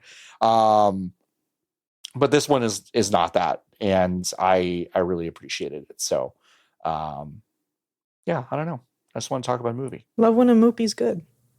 I love when a movie is good. It's great. You played something called Lingo too. I played a game called Lingo too. John, I'm about to ask you a tough question. Okay. What if The Witness was good? Can you imagine such a thing? That's so interesting. What if The Witness was good? What if The Witness was good? Now, has the maker of Lingo 2 filled their apartment with jars of piss? Couldn't say. It's possible. Then they're not as cool as the guy who made The Witness. To be fair, anybody could do it with enough time and enough jars. That's totally true. No, what if The Witness was good? That's a really great idea. Is that pretty much what this is? Yes, except it's purely a word game, which I think stops a lot of that's why it's called Lingo. I think this stops a lot of the issues that The Witness has, where you're like, inherently visuals are very subjective. When a lot of The Witness's puzzles rely on someone's visual interpretation of something, even if it's, from a certain point of view, from a certain angle, you get to a lot of puzzles that are fucking bullshit. There are many, many, many puzzles, even relatively early on in The Witness, that I looked up and I was like, I still don't actually understand why this puzzle I don't understand why is this answer. Lingo, all the answers are real words. So you kind of have that background that I think really helps a lot of those issues. And there are specific words that are your answers. You can't get anything that fits the criteria. There are specific ones, but because you have these hints, you're never like, it was fucking star and I guessed rats and I'm mad now. Like, you just guess star and you get over it. Yeah. And so similar to The Witness, it is like you're just running around this really big, colorful, like puzzle interconnected world. Sure. And there are these just panels flying around. And the panels pretty much always have a word at the top and then a symbol or a few symbols and then a space at the bottom that is a certain number of letters. And just like The Witness, you first start off and the puzzles are very, very easy. It doesn't tell you what any of the symbols mean, but you get the easiest puzzles and you're like, okay, I kind of think I know what this word is. You guess, you get it right or you get it wrong, and then you move up to successively harder and harder ones. And there are some areas that are very obviously designed to teach you the more difficult ones. Yeah. And then it just keep going. There's secrets everywhere. There's a lot of like perspective tricks and like endless hallways and corners that corner into themselves and mazes and stuff that I think add a lot of juice to it. It has extremely simple visuals. You can add texture packs and stuff too, which is nice because there are some puzzles that are based on color. So you can add a texture pack, and I think there's even some in the game that will tell you like, yeah, this pattern is orange. So just remember that. And yeah, I mean, I've just been deep in this game. I think I have like 20 hours of this game, and I bought it last week. Damn. Yeah. Did you play the first one? I did not. Specifically, Lingo 2 came out this year, and I had both of them on my radar. I think like the second line of the Lingo 2 Steam store says, all the rules are completely different in this game, so you can play them in any order. And I said, bet. Yeah. And listen, this isn't everything that matters, but I was kind of swapping between the two. The confidence of the visual language of Lingo 2 is on a much higher level than... I would agree with that. Than Lingo 1. I would say that. Like, just looking at the trailer and the screenshots, Brenton Wilds is the creator of this game. Or he might have had more help than that, but he's listed as the dev.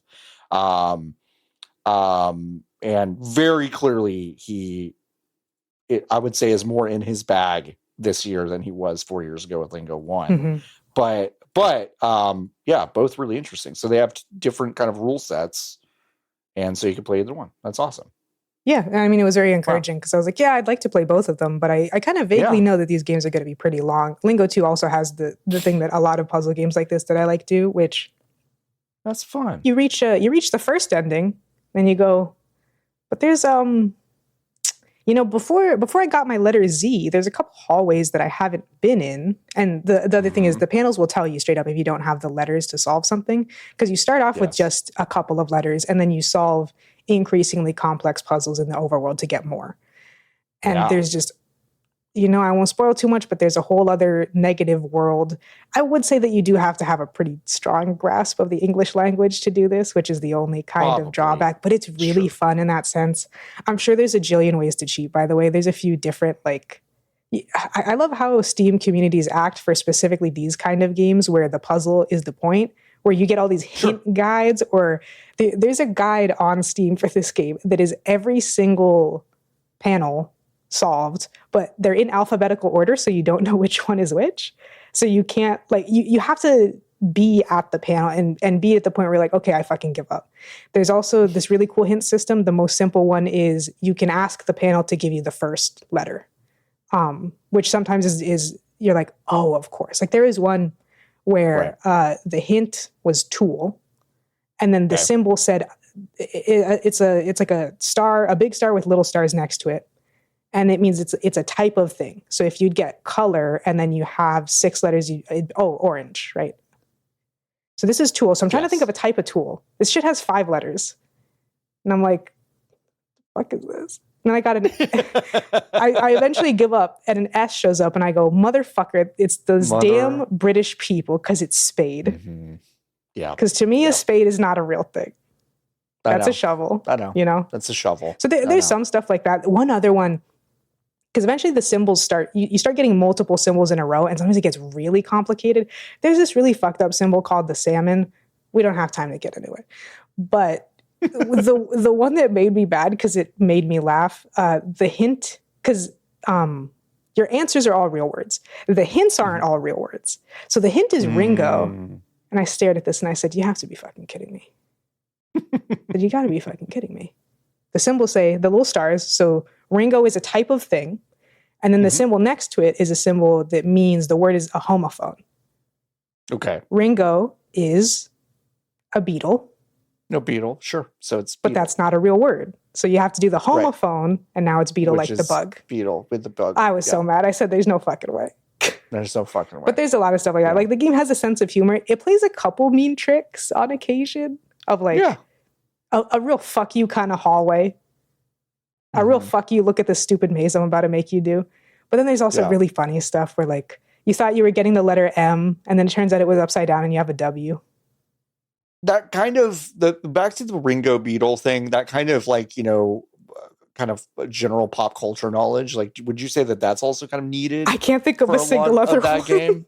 That's interesting. Yeah. Cause I was like, that's not just English language. It's like, that's like other kind of, association I stuff. Will say that's kind of different. For that one, and for some other ones that I found very difficult, one thing that's really nice, right? And part of why the panels have to have single answers is sometimes you'll kind of like be going through a room or an area and you'll slowly realize that all of the panels add up to a hint. So like you'll be in a room and you'll get to one that's really, really, really hard and you have no idea what it is. And then you're like, wait a second. These are all animals. Sure. So this has to be some kind of animal. And I know the first letter, and now I can kind of narrow it down. Ringo puzzle, across from it is a different one where you can get beetle. And so you're in a room where they're all symmetrical.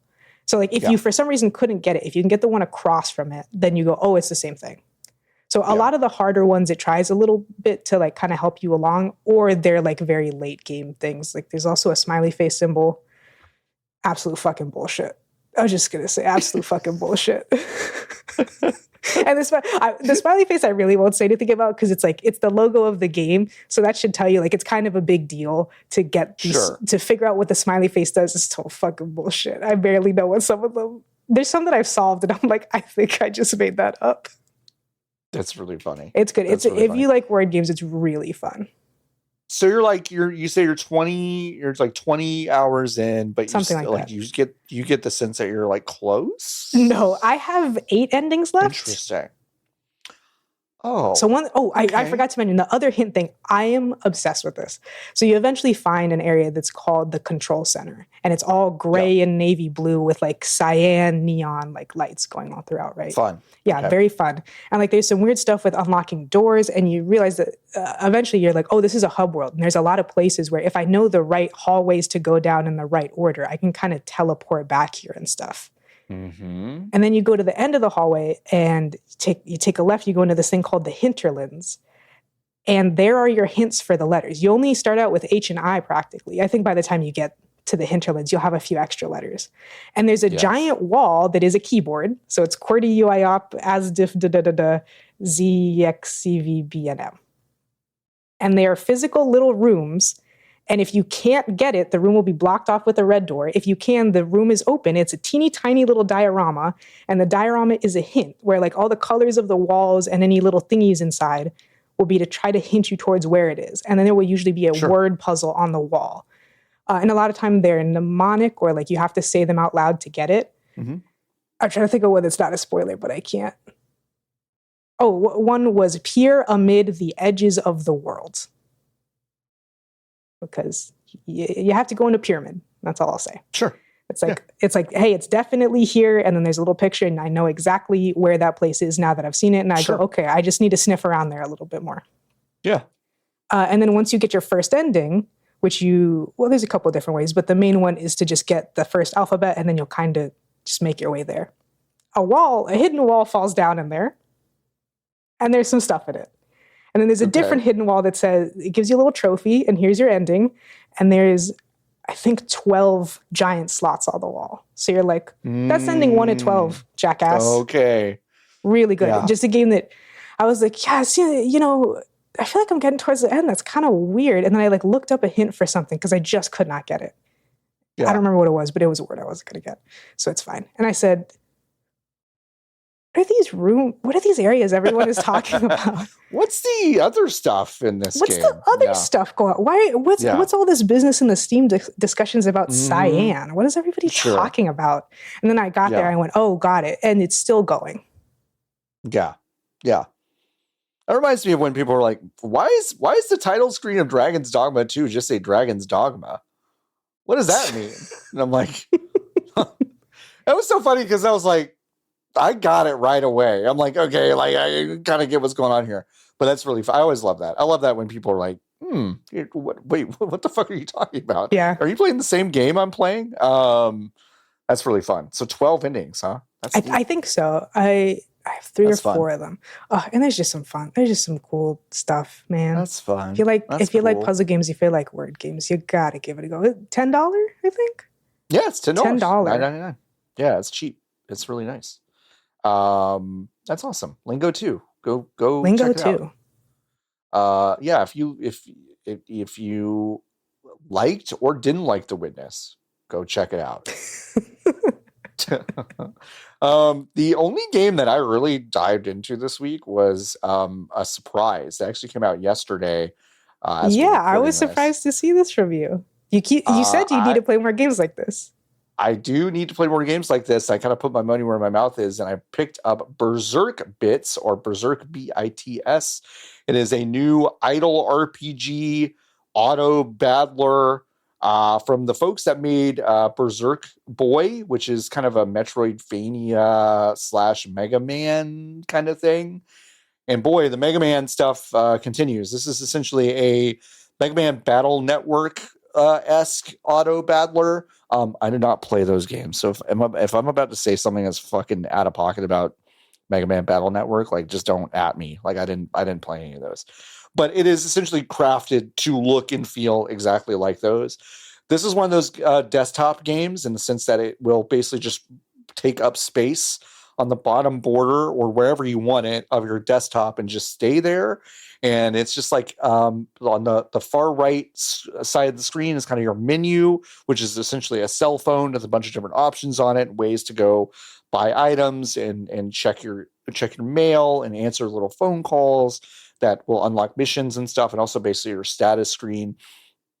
And the next to that is going to be basically where your fun robots are that you can either put in the field, and I'll talk about the field in a second, or that will basically craft cool items for you to use in the field or heal you or get gold or whatever. And you can essentially expand that little farm, put little decorations there, build robots that will clean up the other robots' poop. That's real. Just like Digimon. And when you clean up poop, you get some gold. Feed the robots, all that stuff. And then when you drag your character into the field, they will basically do an auto battler segment and go through this level and just level up and kill these enemies and collect items and collect stuff. You basically, like, once you beat stuff, you can go back to them and complete missions that people give you to get specific items. And you can also basically buy other robots to essentially do some automatic stuff for you. So if you actually want to take like a real deal break from actually looking at the thing and tweaking it, you can basically just let it rip for a long time on its own, which is a lot of fun. Gotta have one of those. You gotta have one of those. I will admit, so far, there are elements of this game I don't understand. I don't yet actually know how to take one of my guys out of the fun little farm and replace it with something else. I actually have not figured out how to do that. I keep dragging them out and being like, away, and then they just appear back there, and I'm like, wait a second. So I need to like kind of look up some stuff or like go to their Discord or whatever. There's some things that are a little like unclear to me. Maybe it's because I haven't played a lot of these, and that totally could be they true. May presume some foreknowledge. They may, because like I think that's probably what's happening here. But you basically get these cool abilities from other robots you get. It's got a little bit of like a little bit of a Pokemon, Digimon kind of like collectathon thing with all the little guys that can help make items for you.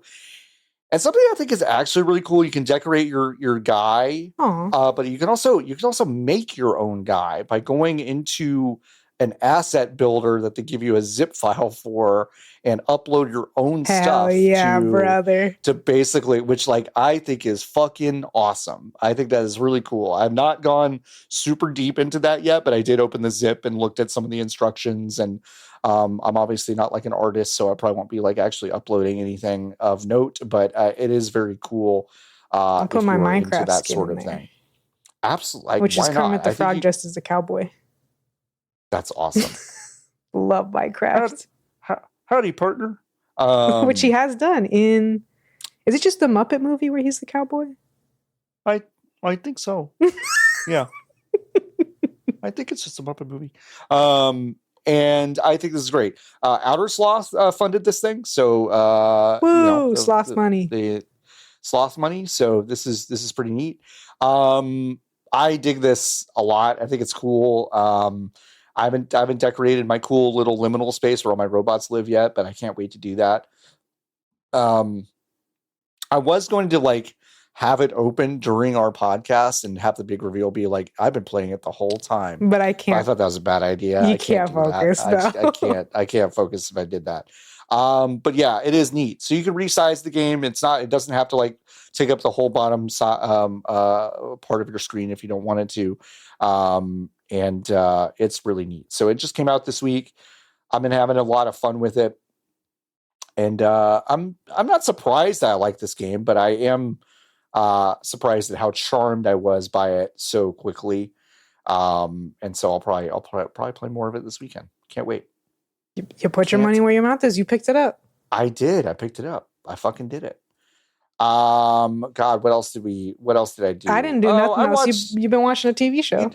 I watched Pluribus. I watched 3 episodes of Pluribus. The 4th episode is actually out now, but I haven't watched it yet. It's the Rhea Seehorn show that she's doing with Vince Gilligan. Vince Gilligan, of course, made Breaking Bad and Better Call Saul. He was also heavily involved in the X-Files early on.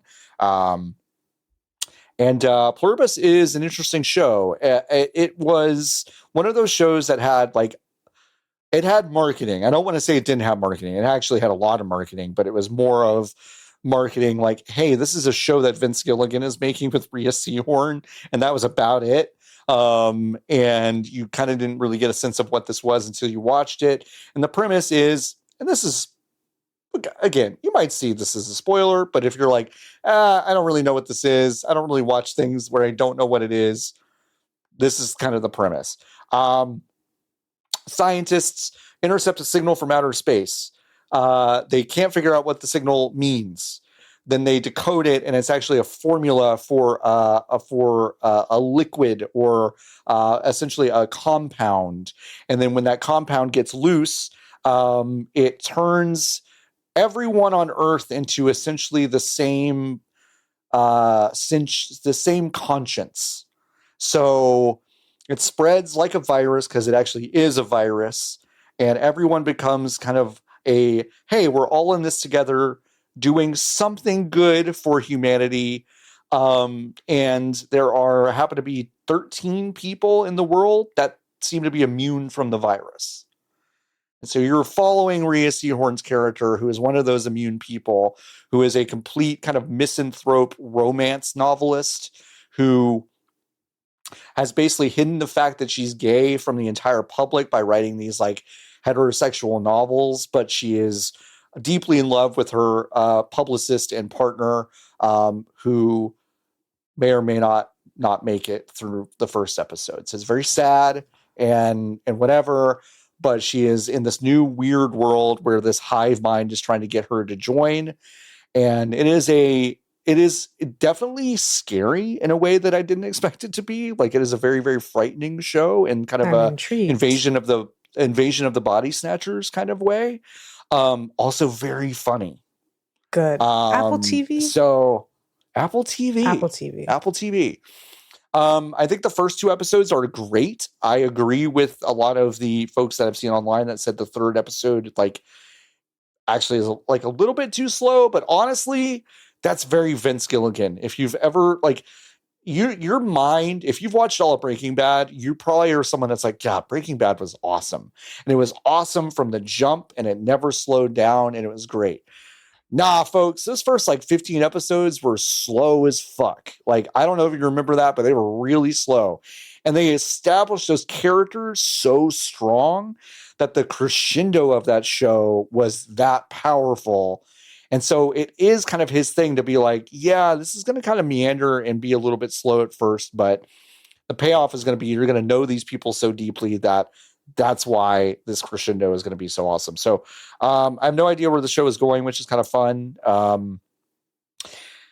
If you like his other shit, you'll probably like this, but also if you dug Lost, you might like this show a lot, just kind of weird, what the fuck is going on sci-fi. I sure didn't have any idea what this program was about. So this is all surprising to me. Even knowing a lot of people who like it and kind of being in the periphery, every single word that you said was news to me. Is new? Yes. Yeah. And I think at some point that's to the show's detriment, because if everyone is talking about something but they don't tell you what it is, you're like, well, I still don't know what this is. And the previews didn't look that interesting to me. So yeah, the previews were giving slightly spooky Mad Men. So I was like, I guess it's like a Severance. I don't know.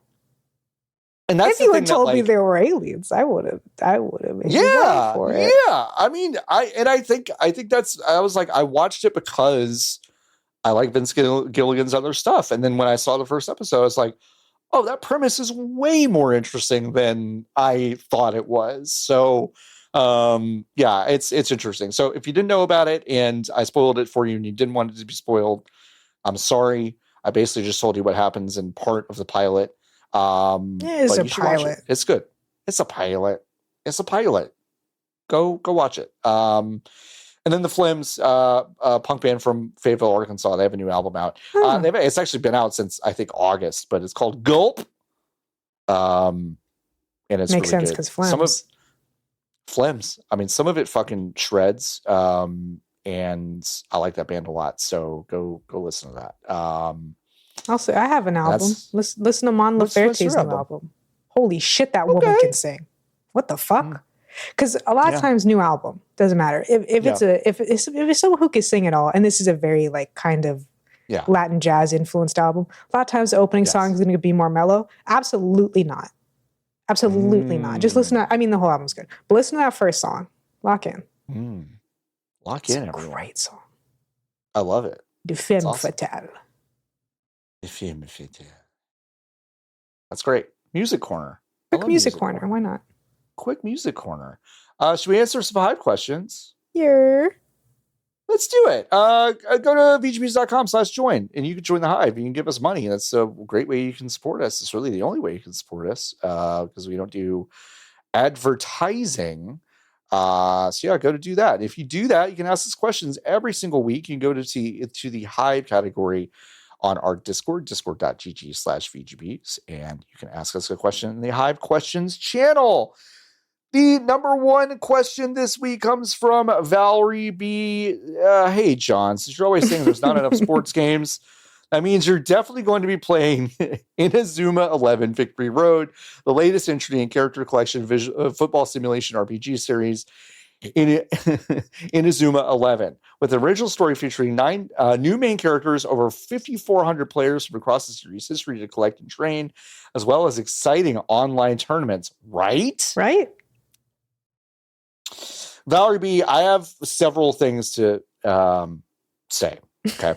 I've known about the series for a while because Austin Walker used to post about it a lot. I am very interested in it.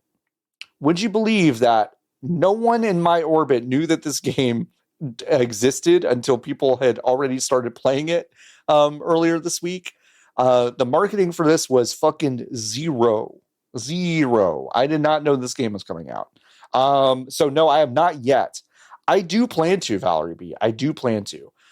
I think there is my most like abrasive opinion in response to your question, which I think is a great question, and I do sincerely want to play this and give it a try. But my most abrasive kind of viewpoint, kind of connected to it, is I don't need all that other shit to be interested in sports, but you do. That's okay. That's okay. But it's not me. That's not who I am. I don't need the other shit to get into sports. The sports already has that shit. The problem is, and I do legitimately, Valerie B., and everyone listening, I do legitimately think this is a problem. It is a problem deeply connected to the real life licensing aspect of sports games, is that my familiarity with the cool storylines that happen in the video games of sports are in my head because I am connecting those things to real people I know, but they're not happening in the game. And when they do happen in the game, they're fucking boring. Yeah. Like in NBA, it's always like, oh, my Coca-Cola endorsement fell through. Like, who gives a shit?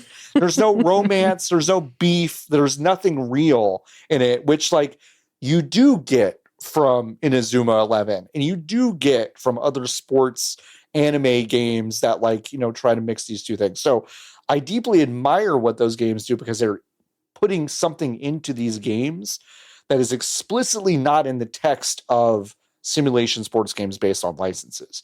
but also I don't need it because I'm already doing it because I'm familiar with the sports that are happening. Does that make sense? Yeah. Okay. You could have just said that soccer's a sport that's hard to care about, but I could have just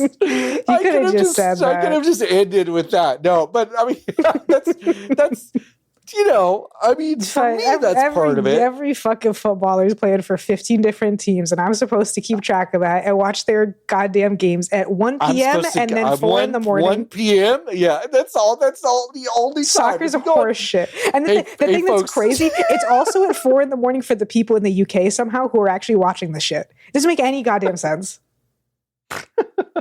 If you turn on Peacock in prime time, you're either getting football, or like real football, not the fucking soccer. You're getting football or wrestling, but it's that sweet spot at 1 p.m. and 4 a.m. where it's like, oh, Premier League's on. Cool. God damn it. Anyway, Valerie B., I appreciate your question. I'm going to check it out. I really am. I hear enough good things about it. But it's just those things interest me less because I just need less of it. I'm already familiar with the stories that are happening in real life. Anyway. Sawyer asked, which game or series would you most like to see get a luxurious Criterion Collection style re-release? Maybe Siren. Ooh, that's a good Siren answer. would be fun because they'd have a lot of peripheral stuff with the do they call it archives in the game? I forget what it is, but the collectibles that are like real objects that they made and then photographed. That would be fun. That'd be fun. I like that. Siren's a good pull. Of course, prefaced by like, I don't care about any collectible stuff. Yeah, no, I mean, I deeply don't care about this. I don't want more crap in my home. Yeah, that's true. Which is tough. But it's like, I mean, it's like if we're talking about like, there's something loving about it, and there's like, a steel book and like some features and stuff that just wasn't, director's cut kind of stuff or commentary or anything like that. That like the truth is like I would just love it if we treated our medium like we treated film, and we actually like that. What stuff. If we meant that it was art when we said it? Right. Yeah. I mean, so I think my cop-out answer is I would really like to see, like fucking Jet Force Gemini, Buck Bumble. Like, I mean, like games that don't quote deserve it, but I'd still love to see, that kind of care given to like all these certain things. The real answer is Shenmue, but thanks. Let's see. My Hero Zero asks, what time is it until well, excuse me, princess, in a Zelda movie? Y'all think Nintendo knows what that is? Because I don't. I don't think it'll be in the movie at all. I don't think that they will try a single smidgen of that movie to be funny. No, I don't. I don't. I also don't either. And can I? If it was animated, I could believe that. But can I be a huge bitch for a second, bestie? Okay. I saw so many people online this week going like, the new Zelda movie looks awesome. That's crazy. John, I said this weeks ago, you need to block more people. I know. You need to block more people. Hey, folks, that movie looks fucking terrible. Those screenshots they released, they chose to release those. I've never seen a more chopped-looking wig on a man. Oh, awful. I mean, like the thing is the lace is Goku. Great. It does look like it's connected to his head. So how is the rest of it so bad? We're talking fucking Goku from the live action movie like bad hair. The Magician's Apprentice or whatever that other movie's called. It's not good. It looks worse than the IGN parody that they did 17 years ago. The April Fool's joke with the live action trailer. That looked better than this. I don't know what y'all are talking about. This looks bad. No, anyway. The dialogue's all going to be, Link, we have to get to the crystal stone. The crystal stone? The crystal stone in the Goron's kingdom. Yahoy! Everybody talks like their Wind Waker counterparts. Wow. Hi! Hi! No other dialogue than that. Now that'd be a fucking movie. That would be experimental. Awesome. God, imagine the bravery it would take. That would be so cool. No, it's just going to be Zelda's terrible Breath of the Wild TOTK voice. Fonk asking, I've got so many questions about this next question. I've got so many questions. I do. Fonk asking, was there any weird people from your youth that other hosts probably wouldn't have heard of? Well, we already talked about it. Mine was Mr. Dunlap, the lizard guy. We already talked about it. I didn't even think about that. Mine are going to be, that's my answer. like, I don't know. It would probably be a bunch of obscure cartoons, which I don't think are guys so much. I'm not sure. Yeah. Do you know Zabuma Fu? I do know Zabuma Okay. Fu. I was going to say, they've been around for a while. That's the only, like, live action youth guy I can think of. Because I was only cartoons as a child. You know Yo Gabba Gabba? I do know Yo Gabba Gabba. Of course I do. Of course I know Yo Gabba Gabba. No, but like fucking Thundercat has been on like Yo Gabba Gabba. Like, that is true. Yo Gabba Gabba is still around. Wow Wow Wubsy? Yeah. I do know Wow Wow Wubsy. Yeah. Bubble Guppies? I do know Bubble Guppies. I can't think of, that's the thing, is I was just watching Disney and Nicktoons. I can't think of anything. Do you know Mr. Bogus? Okay, I was trying to think about this with friends the other day. Cartoon character, looks vaguely like a superhero. Maybe 80s, 90s. Blue in the face, Bride of Frankenstein hair. Oh. I couldn't remember his name, and I couldn't Google it. It's not Freakazoid. Yes, it is. That's the name. I was like, yeah, that's Freakazoid. His name's the fucking weirdo, the Winkler. Like, what is No. Freakazoid. That's his name. What's the lyric? There's a lyric. Hold on. Runs around in his underwear. Freakazoid. Yeah, I didn't like Freakazoid. I like his design a lot. I did like his design, but I didn't like Freakazoid. I was a Pinky in the Brain person. I did like the Animaniacs, Yakko, Wacko, and Dot. I was big on Scoobert Doo. There's a photo of me out there somewhere 3 years old in a Scoobert Doo costume for daycare. That's cute. Who were you? Who were you? Were you Scooby Doo? Yeah. Oh, cute. That's really cute. It was like a onesie with one of the big dumb like plush head on the top. Yeah, that's great. Impossible to get around as a 3-year-old, gotta say. Yeah. Very top heavy. I'm sure. But Fonks is UK children's presenter / alternative music icon Frank Sidebottom. Now, Fonk, the UK is well known for having these kinds of guys. They have lots of these guys. I have to tell you, though, Fonk, there's a film from 2014 called Frank about a musician with a papier-mâché head that does look identical to this. In no way, I don't think, do they call attention to the fact that these two things are in conversation with each other. But they have to be. Right. But they have to be, though. They have to be. And that movie, by the way, is great. It's one of my favorite movies. It's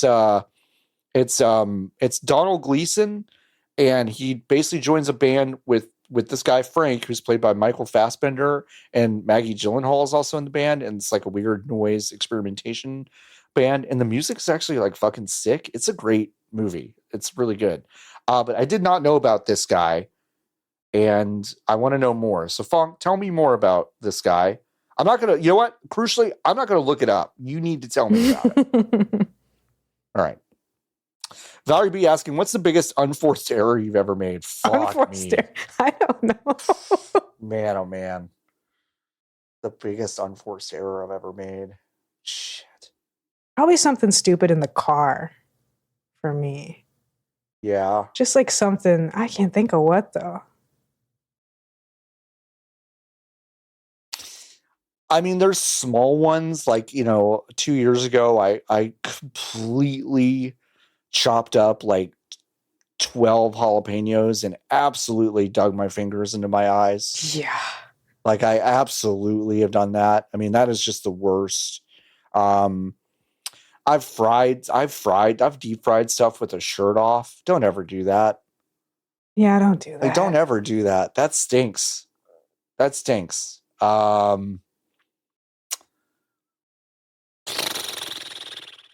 I left my exposed foot in the sun so long I got skin cancer. That's a pretty bad one. Yeah, man, I got married once and that didn't work. So that was kind of an unforced error. Yeah, what am I supposed to say? I like white girls. Does that count?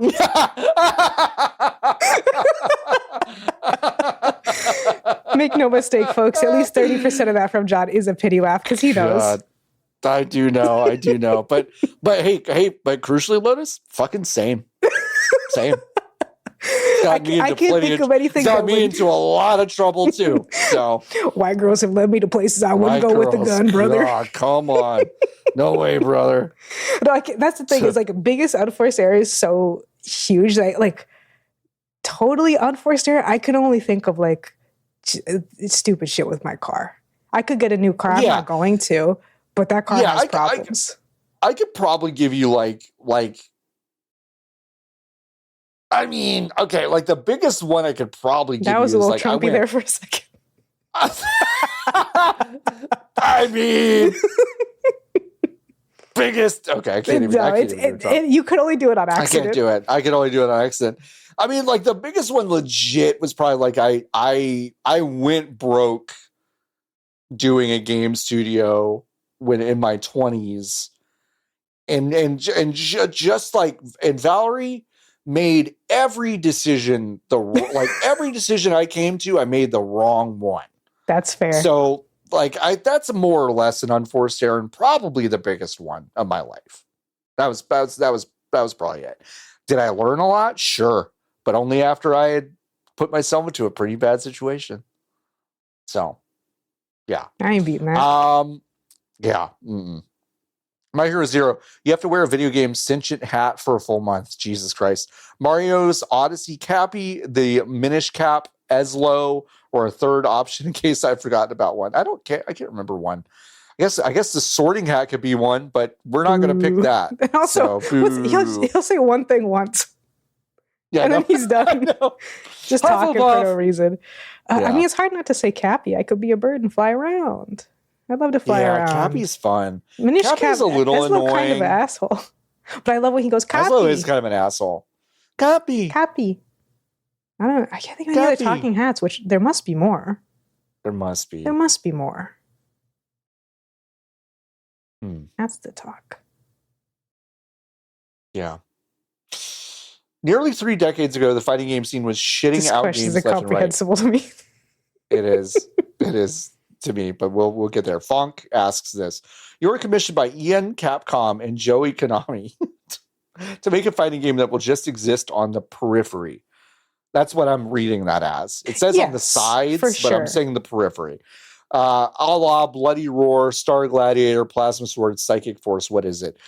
Unfortunately, they've already made what I would do, and I would just make Tobal number 3. So Tobal number 1 and Tobal number 2 are Akira Toriyama's Square Enix game. Well, they're Squaresoft games that were basically fighting games and RPGs. And they also had like 200 playable characters, and some of them were just like, this is a cube, this is a lizard, this is a dog, this is a different colored lizard. So I would just do one of those again because I thought those were pretty special. I want another 3D fighter. You just want 2D fighter. Another 3D fighter. Oh, you want another 3D fighter? Okay, because we have Tekken, Virtua Fighter, and Dead or Alive. One of those isn't fun, and the other two are on life support. So, like, can we get a 3D fighter? Maybe. Now my head's spinning thinking about which one is not good and which ones are on life support. Tekken 8 is not good. Tekken is not life support. It is not on life support. Virtua Fighter 6 is coming out. However, Virtua Fighter 5 Revo as a release is horseshit. It is a horseshit, but also Lotus, is Virtua Fighter 6 coming out? Is it? That's what I'm saying. So I don't know. I assume it must, which is why I'm saying tentatively life support. Yeah. Dead or Alive. Now that's life support, baby. Now that's on life support. Yes. They had their last chance and their fans don't even like it. Oof. Yeah.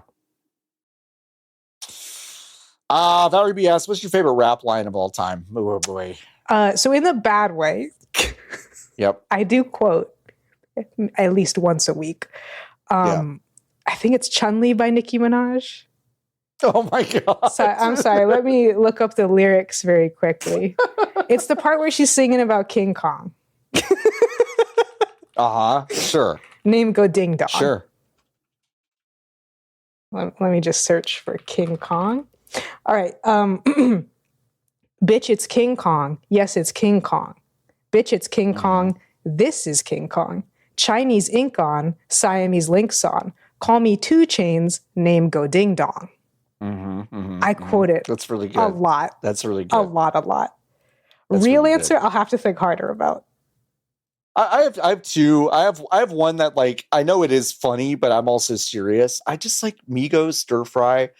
She got a big old onion booty, make the world cry. My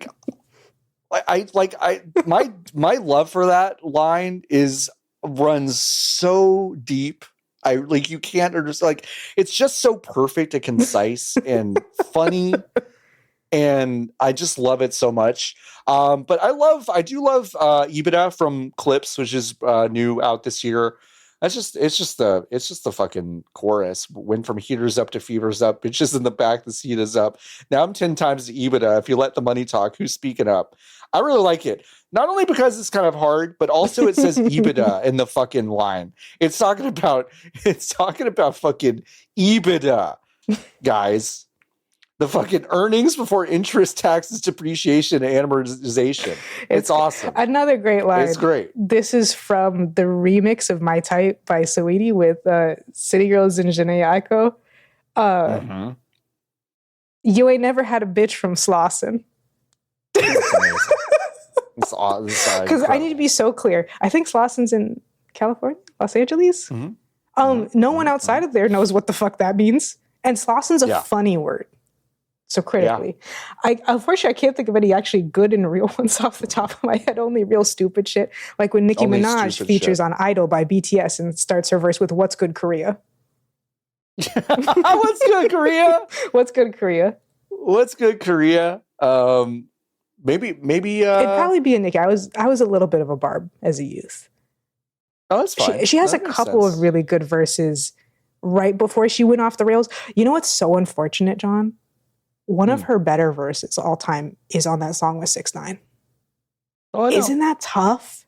I know, it's tough. My flow's so sick, I ain't talking the pandemic. That gets stuck in my head all the time. Yeah, sure. That's really good. I do have a real answer, and that is Nicki Minaj's verse. I'm not going to say Monster Too Easy. Her verse on Hello, Good Morning. But Monster's amazing. Hello, Good Morning, it's like a little hyphier, I guess. It's like a little more fast-paced. Yeah. I used to do... What's that song she has with B.O.B? Where she's in the straitjacket. I don't remember. I'll Google it. Do you think she could help Eric H. with the lawsuit against Crafton? Is that Out of My Mind? Yeah. That's the song. Out of My Mind, that's right. Okay. She's good as fuck on that song. Yeah. No, she's had some moments. I fill her up. Balloons. He's such a fool. I like him a lot. That's so crazy. That lyric is so crazy. I fill her up. Balloons. He sounds so happy when he says it, too. So happy. I think there's a lot about the Macy's parade right after that. You could hear him just going like, I got away with this. Like, as he's saying it. Balloons. It's really good. What is that? Don't focus. Oh, go ahead. I forget the name of the song, but that Cameron song where he's making fun of Jay-Z and he's just talking. He's like, you're fucking 30 fucking years old acting like that. He's just being an asshole, and it's funny as hell. It's really, really, really funny. Anyways. All right. So Adult Focus asks, wow, all right. After years of covert surveillance by shadowy figures, you have been recruited by a nameless organization with infinite resources and unclear motives. Your sole mission: conduct a targeted psyop on My Hero Zero by changing the native sounds of any of their electronics. We can also target anyone we want with this, by the way. You can add, remove, or alter the current sounds, adjust their triggers, etc. What are you doing? What's your end objective? This is, I think, partially triggered by someone was talking about a Twinkle Twinkle Little Star jingle, I think, on the washing machine. And you said that you hated losing my mind about that. Yeah, just fucking, whenever you're done with the fucking Samsung, I'm sorry to do this again because I did on a different show. But it's like, just when our laundry is done, it's like,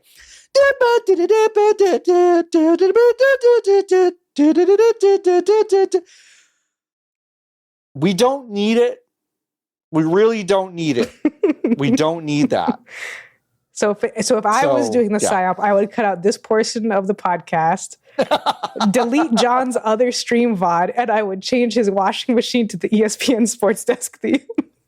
That would be awesome. And that would be like, so it's making a new sound. And I'm like, John, it's a Samsung. They all do that. They've all always done that. They all do that. I would get so hyped, though, when my laundry was done. Oh, hell yeah. I think the real psyop question would be that you would add a sound when the fridge opens that's very subtle. Because you could, if you told me, no, Lotus, the fridge, every time you open the fridge, it goes beep, beep. Just real beep, beep. Real quiet. Real quiet. It's always done that. You could gaslight me into believing it. I'll be honest. She's like, oh, I guess I never noticed, I'm always thinking about whatever. Food. I would make it so that your microwave every 6 minutes when the new 6 minutes it goes, huh. I'd be tearing up the walls with a baseball bat. Someone's living in my walls. Our Zojirushi, really our rice cooker scares the shit out of me daily. What is it? What sound is that? It's just a very pleasant Korean lady. Oh. Right. So rice is warm and ready. But there's also some little dings and beeps and such. And it's incredible. Our counters are like, they're not shallow, but we have a limited amount of counter space, way too many cabinets. Me and my roommates are all under 5'5". So like the top of the cabinets don't get used, or we have to climb onto the countertop to do it. John, the amount of times the rice cooker has scared me because my boob pressed a button while I was reaching for something is not 0. It's a lot higher, in fact. You see, like, Didi, warm rice. What did I do? I was just trying to get a plate. That's fucking awesome. Yeah. I did like sometime at work, I want to say it was like 2 weeks ago. I stood up and my laptop was like right in front of me. I did stand up and like completely close everything on my laptop because my belly basically like hung on the keyboard for a second and hit some combination of things that just like totally just like shut my shit off. And I was like, that is so funny. What just happened? And it was kind of embarrassing, but it's fine. Sphinx asking, do you know a good replacement for love and personal fulfillment, or is the Crunchwrap Supreme from Taco Bell the correct answer? That's a good answer. That's a good answer. If you can't have love and personal fulfillment, you might as well eat. You might as well eat. Love and personal fulfillment. I don't know.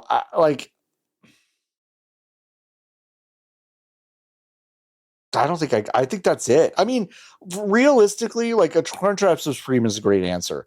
But if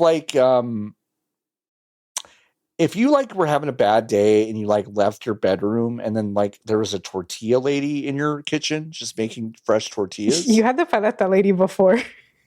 Wait, what? Didn't you have the paleta lady? Was your last one? Did I? What was it? When it was like if you could have like a Pokemon.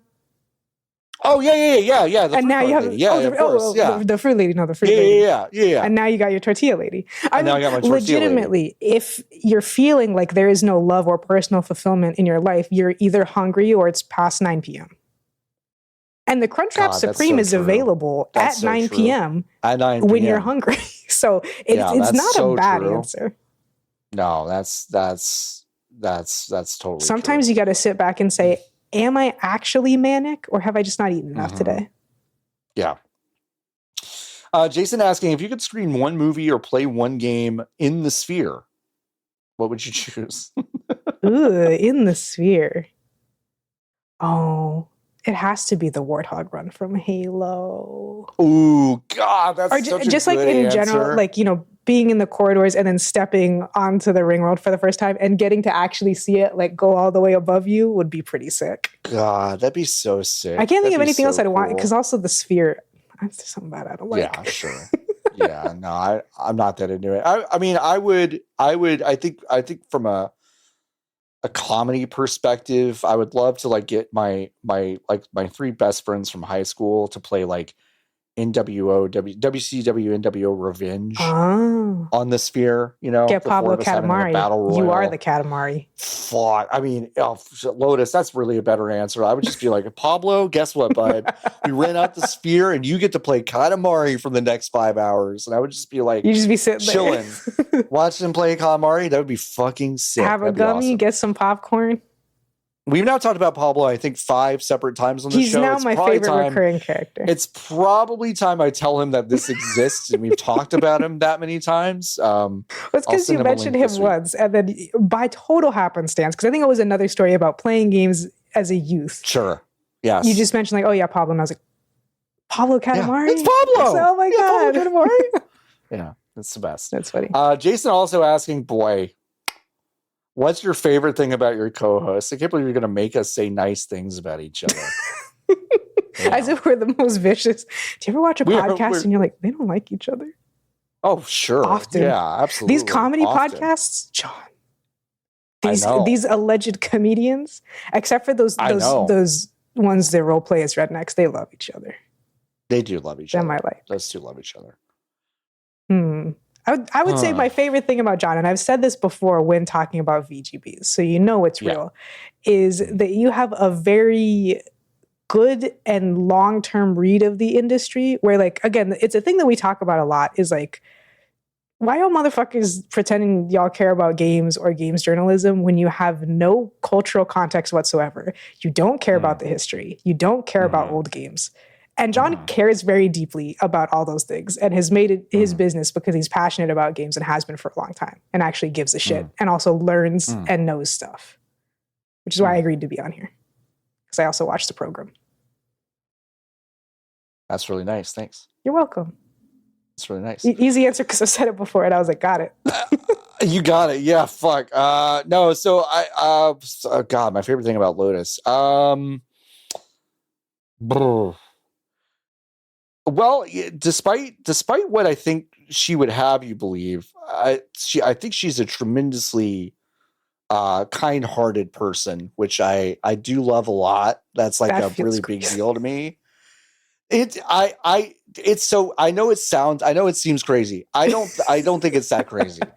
I think I get to see I think something that's been really special about like my relationship to a lot of people I work with is that I do see past or through or whatever certain things and we are a cynical bunch in a lot of ways about this industry and the things that we talk about, but I tend to actually grab more sincere realness and kindness and like a better view of the world from a lot of the people we work with, and I happen to think Lotus does exemplify a lot of those things.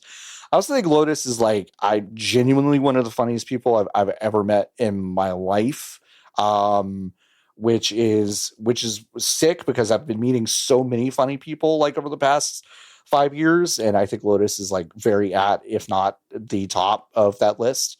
And it's not something I think a lot of people talk about. So, thank you. That's very sweet.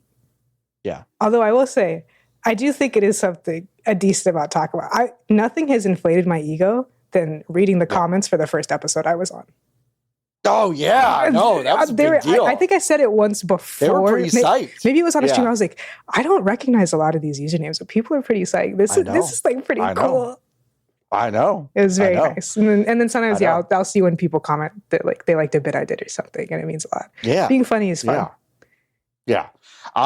If you have not seen the clip of Lotus talking about eating KFC, I did not think you would think that was so funny. That's one of the funniest things I've ever fucking heard anyone say. Lotus saying that you don't really think of KFC as food, but you think of it as like food you would eat. You would get a pit bull for its birthday. Yeah. And it's I never want KFC because I'm craving KFC. I crave KFC because I want to feel like a pit bull on her birthday. Yeah. A lot of chicken's dog food. Thing. This is so funny. This is really funny. It's so true too. What do we like about Nikki? Nikki's second layer co-host. Oh, that's true. That's true. Yeah. Nikki has like the perfect balance of being a hero and a villain in a way that like I have never seen in anyone else. And like the easiest thing to talk about Nikki is that they're insanely funny. To the point where like there's other people, because I didn't know Nikki very well at Fanbyte. Mm-hmm. There's other people I know at Fanbyte through Fanbyte. And I was like, oh, this is a funny bit that they do. And over time, I realized none of those are their bits. They're all from Nikki. And I know because I also do the same thing. Because the Nikki's speech patterns are like illuminating and funny. Just like really nail into the English language and make it work for them. But yeah, like genuinely, I forget which episode this came up on. I wish I could think of it off the top of my head. But Nikki is so good at acting a fool and then being like, and by the way, here are my deep and informed socio-political cultural opinions, and then going right back to acting the fool. Yeah, I think you know, it's cheaping out in a way, but I think my answer is basically the same of just like, you know, having these memories, and I don't even have to go back far. I mean, Nikki does this all the time, but having memories of like first starting to do things on at Fanbyte with Nikki, and like, you know, we created Late Lunch, a streaming show that we did kind of in the middle of the day that was like, I'll just say it, deeply irresponsible. We took like 2 hours a day to do something that like had really nothing to do with what I think our core competency was, but I didn't care. And I shouldn't even say it. That was our core competency. The other shit was really not. But like, I think, you know, Nikki being so good at jumping from bit to bit, like super, super fast, and being incredibly funny. And of course, like their laugh is just like, you know, one of my favorite things in the world. But also just being like so fucking right about stuff years in advance about the industry. And it's not just like random prognostication. They really do put things together and have like a holistic view of the industry in a way that like Nikki remembers a lot of shit that I don't. Yeah. You know, so Nikki has that's casually one of the stronger memories of like anyone that I know. Very, very casually, like a stone cold lock memory. Like if Nikki says something with well, actually I was about to say, Nikki can say a lot of things with confidence that is actually completely untrue, but I'm pretty good at seeing those now. But they're doing that on purpose. What I mean to say is, when Nikki confidently says something about like the history of the industry or something that they remember, I would believe it. Because they have been right, I would say at a clip that is pretty unprecedented for this industry. So, yeah. So Jason, there you go. We all said nice things about each other. Nikki, we do expect your dissertation sometime within the next week. You're gonna have to really bring it, because you've been gone and you need to like come back and just say like a super nice thing about both of us. Okay. Jason also asking, fuck, marry, kill, the Gollum game, Bubsy 3D, or Balan Wonderworld. Not just Gollum. Was it called like Gollum something else, or was it just called Gollum? I think Gollum. It had it. There's no way it didn't have a colon in the subtitle, because that's how games are made now. Okay, what do you think it is? It's not like it's like a preposition, I want to say. Don't overthink it. Don't overthink it. Gollum, the Smeagol guy. No. Gollum, Journey to the Ring. No, Lord of the Rings, Gollum. Oh, I thought it was the other way. That's what that game is called. Yeah, no. I see. Yeah. So fuck, marry, kill. If Jason can refuse to use Balan Wonderwall's Christian name, then I, as a Christian woman who is a lesbian, refuse to answer this question. That's, you know what? That's fair. I will. Ooh, man. Who am I marrying? Right. You got to spend time with them. That's the thing, is that Gollum, very dedicated. He's already got a ring. Like the fucking the kill, pretty easy, I think. But like marrying? There's no way. I'm killing Bubsy. You're killing Bubsy. I'm killing Bubsy. I think I'm fucking Gollum.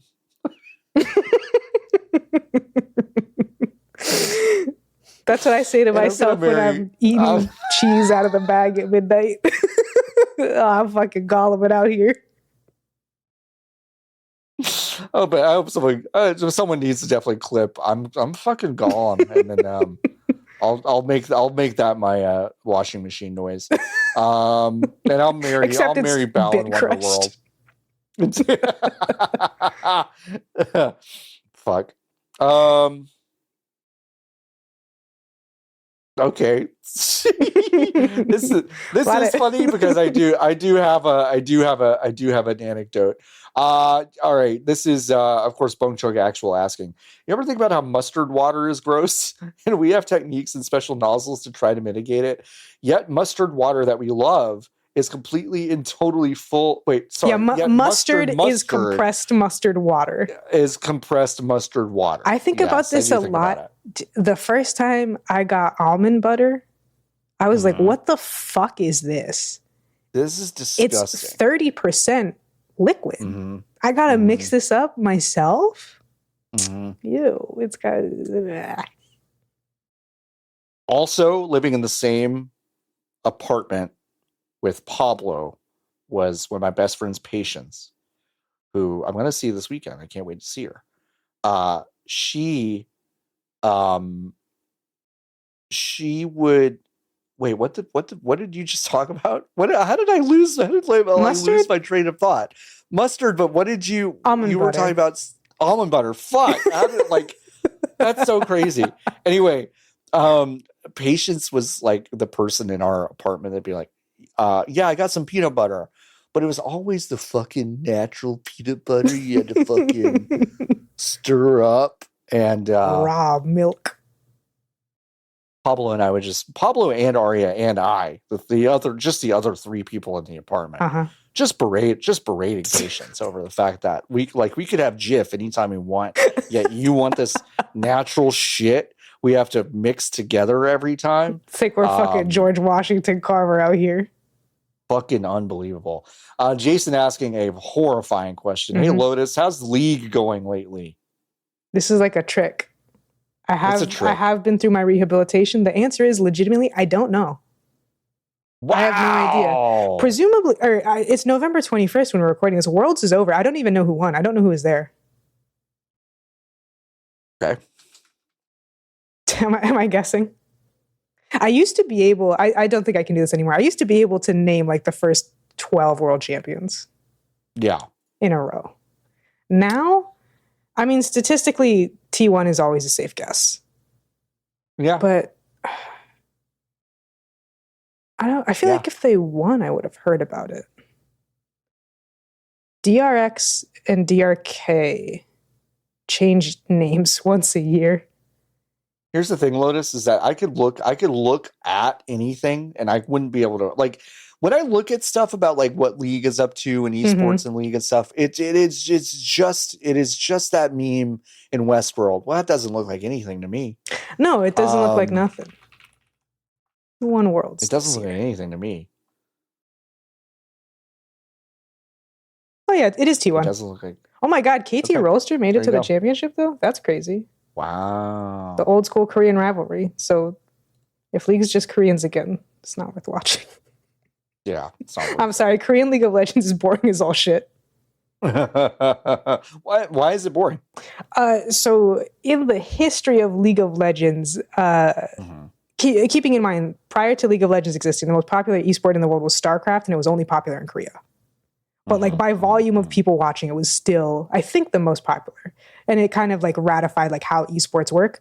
And so because of that like high level strategy stuff, Korea really pioneered high level strategy into League.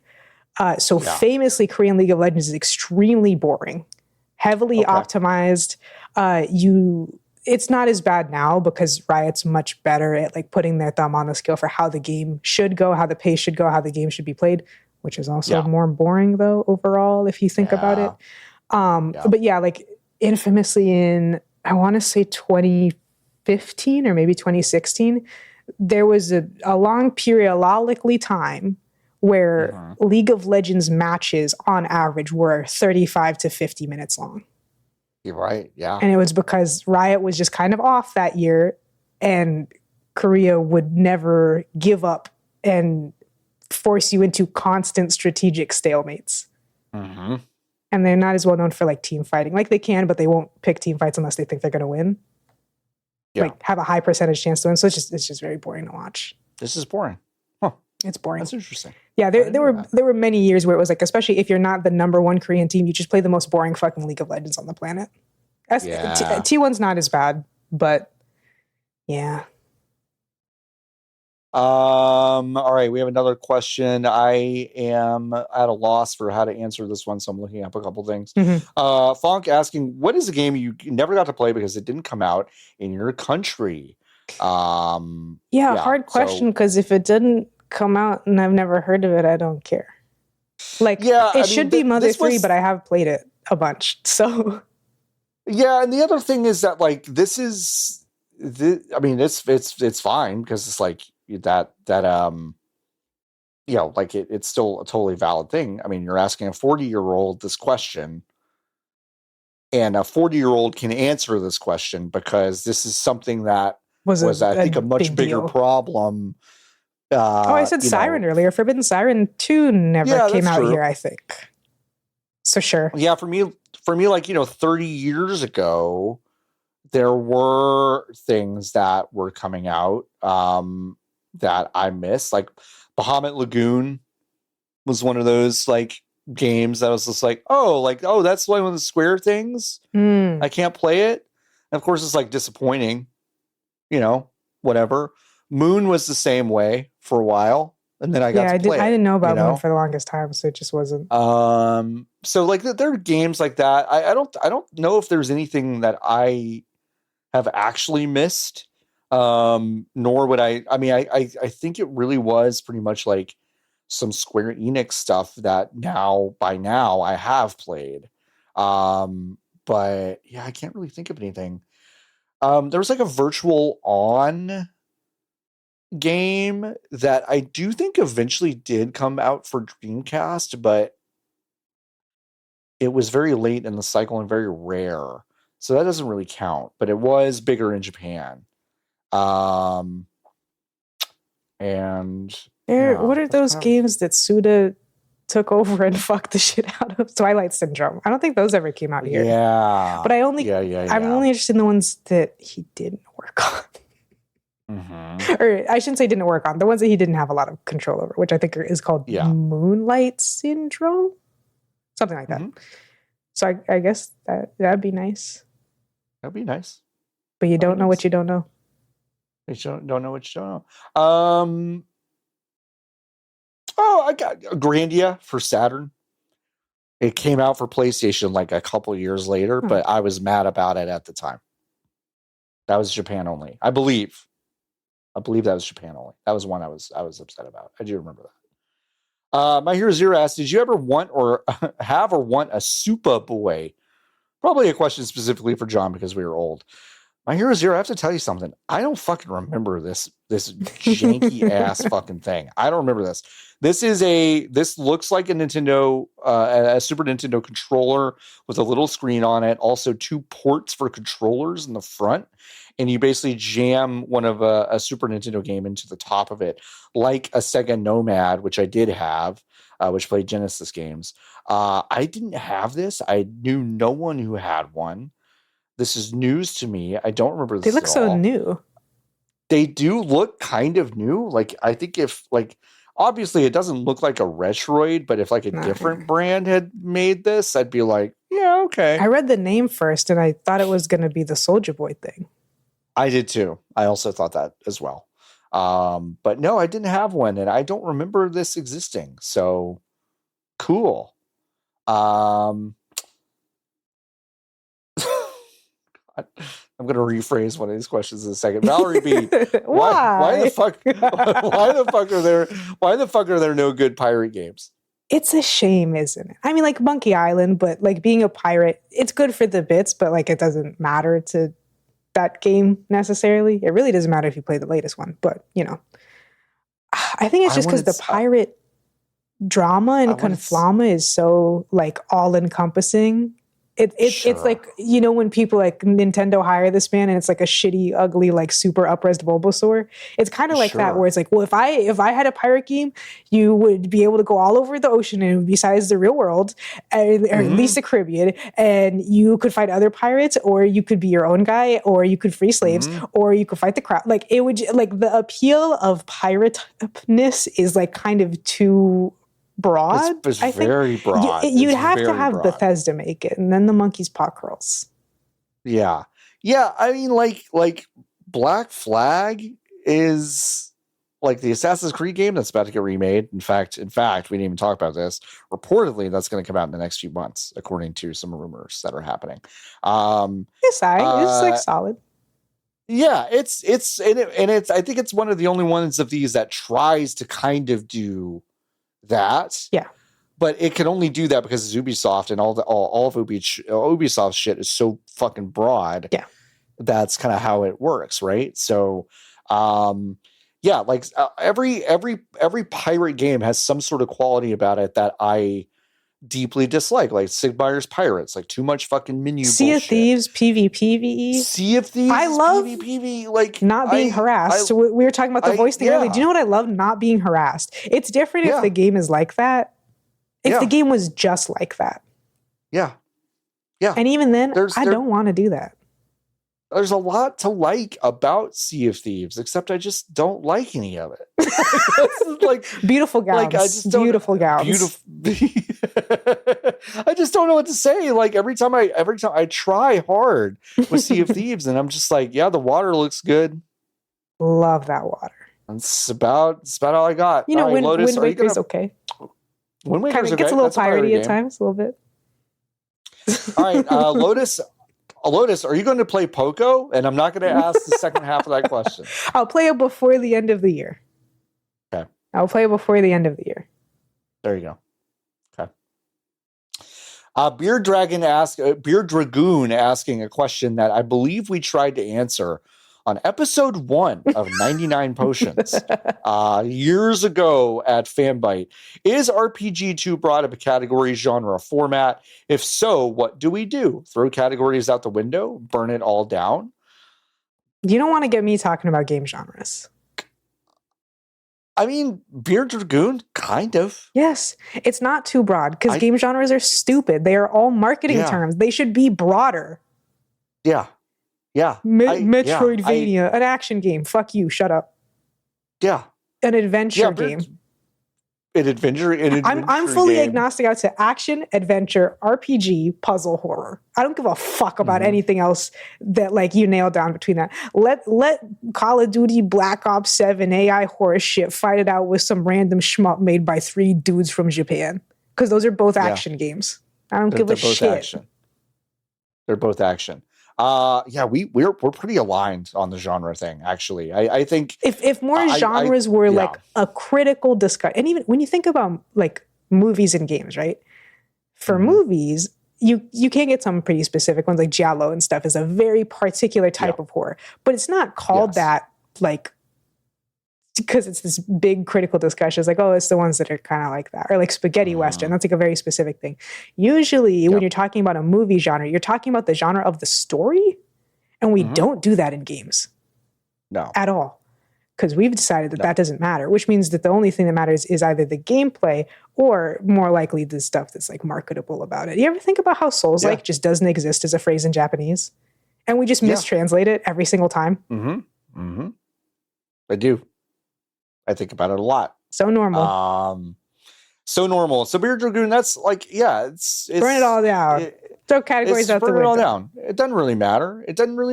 It's fine. Don't focus. What's your Christmas gift buying strategy? Great question on a week where I've realized I've fucked up already. Have you? Yeah, just in the sense of like, I do this every year. Well, actually, like 3 years ago, I was really on top of my shit, and I had everything purchased before Thanksgiving. Oh, okay. Which was amazing. I felt awesome. I felt like the fucking power coursing through my veins when I knew I didn't have to do anything in December. I am not there now, and I probably won't be. I do a non-zero amount of ordering like on Black Friday just because it's cheaper. Yeah, okay. Sure, it is cheaper. I mean, my broad strategy, and this varies from person to person. I think it was me, and then I think My Hero Zero was like this too. Don't like getting gifts. I don't like getting gifts. Yeah. So if I know other people like that, I'm like, I see you, compadre. I'm not getting you shit. I'm not getting you anything. Maybe a card. My general strategy is, especially people I'm pretty close to, throughout the year, I'll just see stuff that reminds me of them and I'll just bookmark it and put it in a bookmark folder called gifts. And then it will be categorized under their names. And then around like October, November, I'll be like, okay, how many of these products still exist? Can I get them? Are they too expensive? Like whatever. That's generally what I do. That's pretty good. Yeah. I mean, I some people have gift lists. Me and my roommates are doing that this year.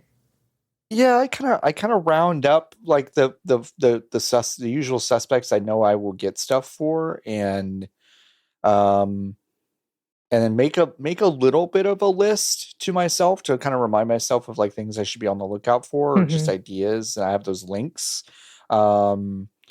I usually ask people what they want if I'm struggling with that, because like a thing that I have gotten into a habit of is I wasn't asking and I had no idea, so I ended up getting people like gift cards to stuff, which is like which by the way, money's like, always a good option. If you get excited about gift cards or money, like I get excited about that stuff. So like that's fine. But there also is something a little bit impersonal about it, depending on who you're giving it to. I mean, I think something like a little gift and a gift card is never a bad idea. Yeah, a teddy bear and a gift card or something like that is like something you put some thought in. It doesn't have to be super expensive. Then maybe the more expensive thing is like, cash or a gift card or whatever. Because like, everybody could use that shit. Everybody could use that. Yeah. I am planning on doing more like local shopping this year. Not to sound like Mr. fucking whatever, but I am planning. I'm making a plan. I'm looking at some local stuff I like and some artisans that I'm kind of getting into. Like my tattoo shop's got like kind of like a little collective around it where they do some art stuff, and so I'm gonna shop at their little bazaar that they have and do some stuff. So like, it's like if you have something like it, can't hurt to do a little bit more of that in the world. Not to say that I'm not going to give Jeff some money. I probably will, but it's hard not to sometimes. Yep. All right, let's see. My wrist is blowing up because people are texting me. Great question though. My Hero Zero asks, cook any good recipes lately? No. Do you not cook? Have we talked about this? You don't cook? Okay. I'm not good at cooking. I'm the type of person where I cook 5 of the most basic things on the planet and I just make them over and over again. Okay. So fair. No. That's totally fair. Did I cook any good recipes lately? No. I improvised some stuff lately. I put you get one of those cans of Chipotle with adobo, and you put that in a blender, and then some dashes of Worcestershire, some dashes of soy, a lime. I got a big ass juicy lime. Good. And I just squeezed that in there. A couple cloves of garlic and a little zhuzh of vegetable oil, like a neutral oil, some salt, black pepper, coriander, a little dash of cumin, not a lot at all. Blended that up and I poured it in a bag with some chicken thighs and then kind of let that go overnight. I grilled those bad boys, and we've had like the best rice bowls and stuff. Like we've had some great food this week just because I like decided to batch up a bunch of that stuff. Nice. So that was fun. Have I ever mentioned on the programs something, the most mom thing my mom would say to like my little friends as a kid? No, what? Because she's a mom and she's from the 60s and like that era, but my mom's like a badass fucking doctor and all this shit. Like breaks the mold or whatever. People would come over and kind of expect her to be the cook and stuff. Ooh. Like not in a rude way. They just expect, especially because she's Latina, they just expect that she knows how to cook. Sure. And she's like, let me show you my favorite cooking utensil right now. And then she pulled her phone out of her purse and order takeout. That's amazing. That's so fucking And it's funny. such a mom thing to do. It's so funny. I think about it all the time. That's really good. That's really, really good. I love that. That's a great That's a great mom gag. It's a great mom gag. Let's, because M asks 4 questions in a row. I'm going to skip around to some of those. I'm locked in. Asks, do you like gamer RGB lights? No. John, when me and my roommate were, it now gets pitch black at 5:30. I know. We were coming home the other day from running some kind of errand. We were walking to our apartment.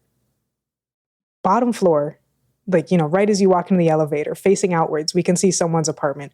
Blinds closed. The brightest, most saturated blue light I've ever, like, if you can see this blue light that's reflecting in my glasses, it was this deeply like B-sod blue, just like all and leaking out of the blinds. And I was like, what are they doing in there? Are they filming a Reiki video? Like, what could you possibly use?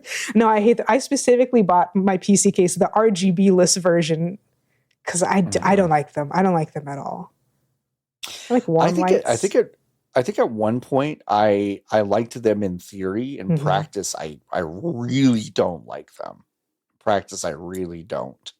And so I have those things on my machine, and I've essentially just like set them to one kind of fairly neutral color, and it's just stayed that way. Yeah, at some point my mouse, I had set my mouse to like a nice light blue, but it stopped working at some point. So now, and I'm not turning it back on. I did, back in the day, I did have one of those keyboards that like reacted to whatever game that you booted up. And I think those are kind of fun, where like different stuff will light up, or even whatever I had. I guess this must have been SteelSeries. When I used to play League, it would have certain stuff where like, if certain things were happening on the screen, the keyboard would light up. So like if you die, all the lights on the keyboard go out, or like if you use your ult, like you get a big flash of light, and it's like, it's kind of fun. Reactive stuff like that is fun, but just like them hanging around. I think reactive stuff is fun. I think keyboards are generally like better for that stuff than anything else.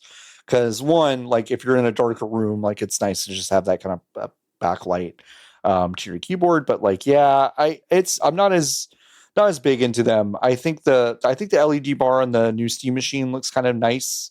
Looks like you can do very little with it if you want to, but it looks like you can also make it do a bunch of bullshit, which like if you like a bunch of bullshit, that's totally fine. And yeah, so that's kind of how we feel about it. Oh, Papa Bear Zach asking, what's your favorite form of predatory monetization? How could it not be skins? Yeah, skins is pretty good. Gotta be skins. It's gotta be skins. I think like, as a Marvel Snap player, I think having 4 different currencies that all kind of somehow feed into the other and obfuscating the exchange rate of all of them simultaneously, that also hits, like that's also kind of fun of just like, what does any of this shit mean? So that's good. Skins though, I think is like, that's got to be it, though. Yeah. It's a shame they monetized them. Okay, no. I did say shitty McFargus. I'm so sorry. What's the Beeba Booby? DD Megadoo. DD Megadoo. It's Shifty McFargus. I'm so sorry. What's your favorite album that's old enough to go to high school? So between 15 and 18 years old, I guess. Are you 15 in high school? Yeah. 9th grade. I was young when I went through high school, but that still seems high. It's not 14? I was 14 when I started, but a lot of people were 15. Oh. So 14, 18, sure. Okay. I was looking this up every like not few minutes, but once I realized we were getting into questions, I was like, oh shit, I have to look this up. I think my answer is Brand New Eyes by Paramore. You could pick Brand New Eyes or Riot. I think are both high school age, but I'm a Brand New Eyes girly. That album's more depressing, which I really like about Paramore. That's the album with All I Wanted. So like, get the hell out of town, 15. Did you hear? I'm sure you heard. 15-year anniversary of Animal Cannibal by Kesha. She's releasing it on CD for the first time ever. I'm finally going to have a Kesha CD in my life, John. That's exciting. I'm very excited. That's exciting. Is that better than Brand New Eyes though? No. No. It's hard to beat. I think just making the cut, because it's 18 and it's like it's pretty much 18 and a half. Yeah. It's Boxer by The National. That's probably their best album overall. But that's a really good one. I'm also going to check the date. Is Pink Friday? Pink Friday has to be. Oh yeah, Pink Friday's 15. Pink Friday by Nicki Minaj. Nicki Minaj. Ninky. The Fame Monster too. A lot of good music came out when I was a teenager and couldn't club to it. Not that I would anyways. Yeah. Yeah. I also really liked Bon Iver's self-titled album, which came out 14 years ago. So yeah, those would probably be my answers. There's probably good pop music that's been out, but like I could get some more. I've got more. Well, wait, hold on a second. God, now I'm like, right. You said the Fame Monster, right? Like when was that? The Fame Monster same year as Brand New Eyes, I think, right? 2009. Yeah. Scary Monsters and Nice Sprites has to be by Skrillex, which I am a fan of. I was a big dubstep child, as people might know. Cruella T-shirt. They have a new single out, and it's really good. Yeah, it's fun. I like Cruella a lot. The Fame Monster is really good. The Fame Monster is really fucking good. That's really Doesn't good. matter if you love him or capital H-I-M. Another great bit from The Bald and the Beautiful that I keep seeing on Instagram. Doesn't matter if you're Vietnamese or if you're from Laos. I don't have the context because I haven't watched the episode yet, but that's a good riff. I have not seen any episodes of any of their shows, but have I seen enough clips to fill several episodes? You get it. Yes. Because also many of they're very fun. The short form program is very short clips all strung together. So you got it. Yeah. So I've basically seen it. Some good albums. I could listen to also Skrillex asking. Right now. You could. Am also asking, is there a game, a quiz, variety show that you'd like to go on? Separate question, which one do you think you'd be good at? Oh, I wouldn't want to be on TV. I don't think I'd want to be on TV. I always liked Cash Cab as a child, though. I watched a lot of Game Show Network as a kid. Cash Cab's pretty fun. Cash Cab, for sure. That Dachi-looking motherfucker. And I like Dachi, too. Do you? I think he could sing. Some good mom rock. You couldn't torture that out of me. Really? I love divorced mom music. Yeah, what's that one song by Hinder? Lips of an Angel? Something like that? My God. Divorced mom music. That's kind of I kind of have to be in a mood, but yeah. Yeah. Wow. Well, I wouldn't have thought about Chris Daughtry in a minute. That's crazy. Cash Cab would be fun, but Cash Cab would be fun. Like Colin Jost just hosted like 20 episodes of something called Pop Culture Jeopardy on Amazon Prime. And boy, hey guys, I'd fucking clean that shit up. I'm watching that. Like, I feel like I'm fucking Neo in the Matrix watching the episodes of that show. It's not like I know 100% of stuff, but like I know enough to absolutely win most of those games. Unless I like, I get it. And when you're up there, it's a little bit different. You freeze and all that. So I get it. But definitely compared to like Jeopardy itself, like I'm like, okay, I know most. The one I would want to do just to say I did is Family Feud. I need in my life. I need so good answer. Fun. Good answer. Good answer. Good answer. Good answer. To the most horseshit. I need Steve Harvey to like ask me like, something, and I say like sit on it or whatever, and you'd be like, ah! Like I definitely need that. Show me kill. I would love that. Yeah. I would love that. That would be great. Yeah. I think it'd be fun to go on something like Make Some Noise. But oh my God, I forgot. I think this was one of the first episodes I was on, maybe. I love Password, and I love $100,000 Pyramid. Oh, sure. Those are good. You have to hint the cue card. That'd be, especially because you'd either get a celebrity. Actually, that makes it worse. Because in my head, I was thinking of Password, and I was like, oh, you like Betty White. That'd be awesome. She's not with us.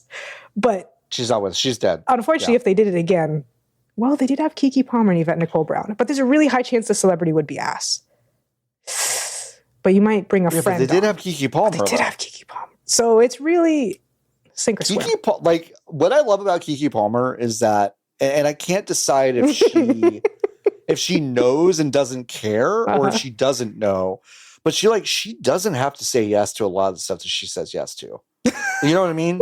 Like I was like, I'll see her on something. I was like, you didn't have to say yes. Listen, I'm glad you did. I'm delighted by literally everything that you do, Keke Palmer. But you didn't have to say yes to this. You're better than she this. Was trying. You know, here's the thing, though. That is when she puts in her best performances. She was carrying dead weight on whatever fucking show that was about pop culture with SZA and somebody else. That's a slave hymn. So fucking fun. I can't fucking stand her, and she's so beautiful. It's unbelievable. Insane. I mean, the only time I've ever like looked at Sean Evans, the Hot Ones guy, and been like, "Yep, that's real." Is like someone asked him, "Do you have a crush on anyone you've ever interviewed?" Lotus. He turns a color of red I can't even describe, and he's like, "Yeah, Keke Palmer," and I'm like, "Yeah, you goddamn right. You're goddamn right. You goddamn right." Yeah, no, that's a good question. I am Hydrogen asking, what game would you show your younger self that would blow their mind? Huh. How much younger? I'm gonna say well, my answer is so specific to when I was like, I don't know, probably like 12. Yeah, like when I think like, blow my mind, I think of like graphics, but I've never been impressed by graphics, I don't think.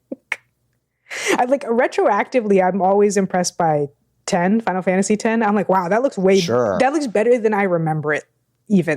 Somehow. That game's gorgeous. Insane looking. Yeah. I can't think. It has to be like something mechanical. I don't know. I'm a simple woman when it comes to games, though. Yeah. I mean, like, to be honest, I have two answers. One is very like technical, and it's just flying from space to planet in No Man's Sky, which, by the way, had the same effect as an adult as it probably would have as a kid. Because when I saw that the first time, I was like, "Get the fuck out of here!" And it really, like, despite what, like, whatever you can say about that game, but it's like crazy busy now, and it's like it's a little impenetrable in a lot of ways. That's still really fun. Yeah. Like, beautiful. That's still really cool and beautiful. But I guess my real answer is like, I got really into like early internet leaks and rumors about like Final Fantasy games. Like, there's a piece of concept art that dropped for this game. Like, ooh. And so if you had, this is a very specific answer, so roll with me. If you had shown me Final Fantasy 16 when I was 12, I would be like, whoa, this is the most epic shit I've ever seen. Like, I can't believe I've got this to look forward to. And it's like the most over the top thing ever. And then like, then I'd be disappointed. So, man, I was thinking of something that I forgot. Sorry. It's okay. I actually don't remember what it was. Final Fantasy 16. Yeah, definitely. Game makes me sad. Well, if you think about it, just shout it out. Yeah, I will. It was in there. So I don't have it. I certainly don't have a strong answer. Let's put it that way. Yeah, that's fair. I'm asking, is there a long story you'd enjoy being told to you, oral tradition style? I don't know. I don't really know how to answer this question. I get told long stories all the time. I tell long stories all the time. Well, I think maybe like One Piece or something. Sure. Okay. Like, let me sit you down and tell you. Yeah, this. like once a week, you stop at the Piggly Wiggly and you have your meeting where someone who's like really good at telling stories. Basically, your Bible study, but for something that's not the Bible, or it could be you could answer the Bible. Got it. Sure. I could answer the Bible. What I would actually answer is like someone who has just seen Vanderpump Rules for the first time, just holding court, talking about every episode every week. Yeah. I would 100% do that. Yeah. You could be the change you want to see in the world. I could be You that got person. close on one episode. I did get close on one episode. I did get close. It would have to be like a TV show that I mean to watch, but I'm not going to.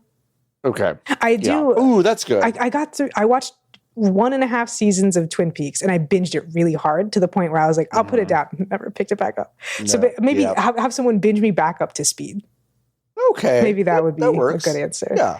Because I don't know if I don't know if I want to watch 32 episodes of an hour-long TV show again. That's totally fair. All right, 2 more questions. Lovic asking, congrats. You've been forced to do a 24-hour stream for charity. How are you as an individual filling that time? As someone who's done this multiple times. You've done it. Not forced. Yeah. One time, this is pre-Steam Next Fest, so it was kind of more novel. But one time I did just do a different indie game demo roughly every hour. And then I think I ran out at the end and I just played Minecraft. Yeah. And then the other one I've done, it was more of a variety. I think last episode or the episode before, if I don't know what to do, I play Psychonauts or Fez, like while I'm killing time. Mm-hmm. And then I did crowd control, which is like people can donate to make shit happen in Minecraft. There are so many bees, John. Yeah. I left the stuff on the default setting and bees were too cheap. Mm-hmm. There were so many bees. Yeah. Appropriate. I would, I'd probably just oscillate between the 2 things that I do when I stream, which is like I'll play a game and I'll probably play something like Ball Pit or Risk of Rain or Final Fantasy 9 or Balatro or Marvel Snap, and then I would like oscillate between those things and watching dumb videos online. I probably have like one long form segment where we play something kind of long, and then I can kind of zone out and not nap, but kind of zone out. I would probably plan something around then. Yeah, I generally plan things like the longer the stream goes, the less involved the games are. Except I would always have to plan in like 12 hours, and it kind of follows that format, and then like get back up and excited again. Because I've learned, it might be different now that I'm a little bit older, exactly at 22 and a half. My wins are gone. Like I'm struggling to make it. Yeah, that's hard. It's tough. It's tough. It's hard to be up that long, like generally. But when you're actually like doing something and like kind of having to like hold other people's attention and like you're conscious of that, that's exhausting. M Gauntlet finally asks our last question: what musical performance should they have at the next in-person video game award show? I can't stop thinking about the stupid Metaphor Refantasio soundtrack. It's really good. It's good. It felt like I was playing the game again. Like I'm there. It's like I'm there. It's like we got like 30 seconds or less of the Balatro theme with that large orchestra. Oh my God, Risk of Rain 2. Oh, Risk of Rain 2 would be really good. Chris Christodoulou. That'd be really, really good. That'd be really good. I'd like that. Yeah, I would do like a medley of like great indie soundtracks. That's probably what I would do. So indie, quote unquote indie. Gearbox published. It didn't used to be. Indie. And it didn't used to be. Chris Christodoulou's soundtrack has been in there the whole time. So at least it's been in there the whole time. It counts. Yeah, that's true. It counts. So that's probably what I'd say. Yeah, that's it. Hey folks, we answered all your questions this week. 100, like all of them. Wow. That's including the backlog where people ask questions before John has given the official call for questions. Well, we made the channel so that people could think of them. That is and true. Write them down when they think of them. So it's like, yeah, that makes sense. And you don't have to ask them just when I call for them. It's true. But yeah, we had a lot of previously asked ones. Yeah, there was a longer midweek section than usual. There was. It was great. We appreciate it.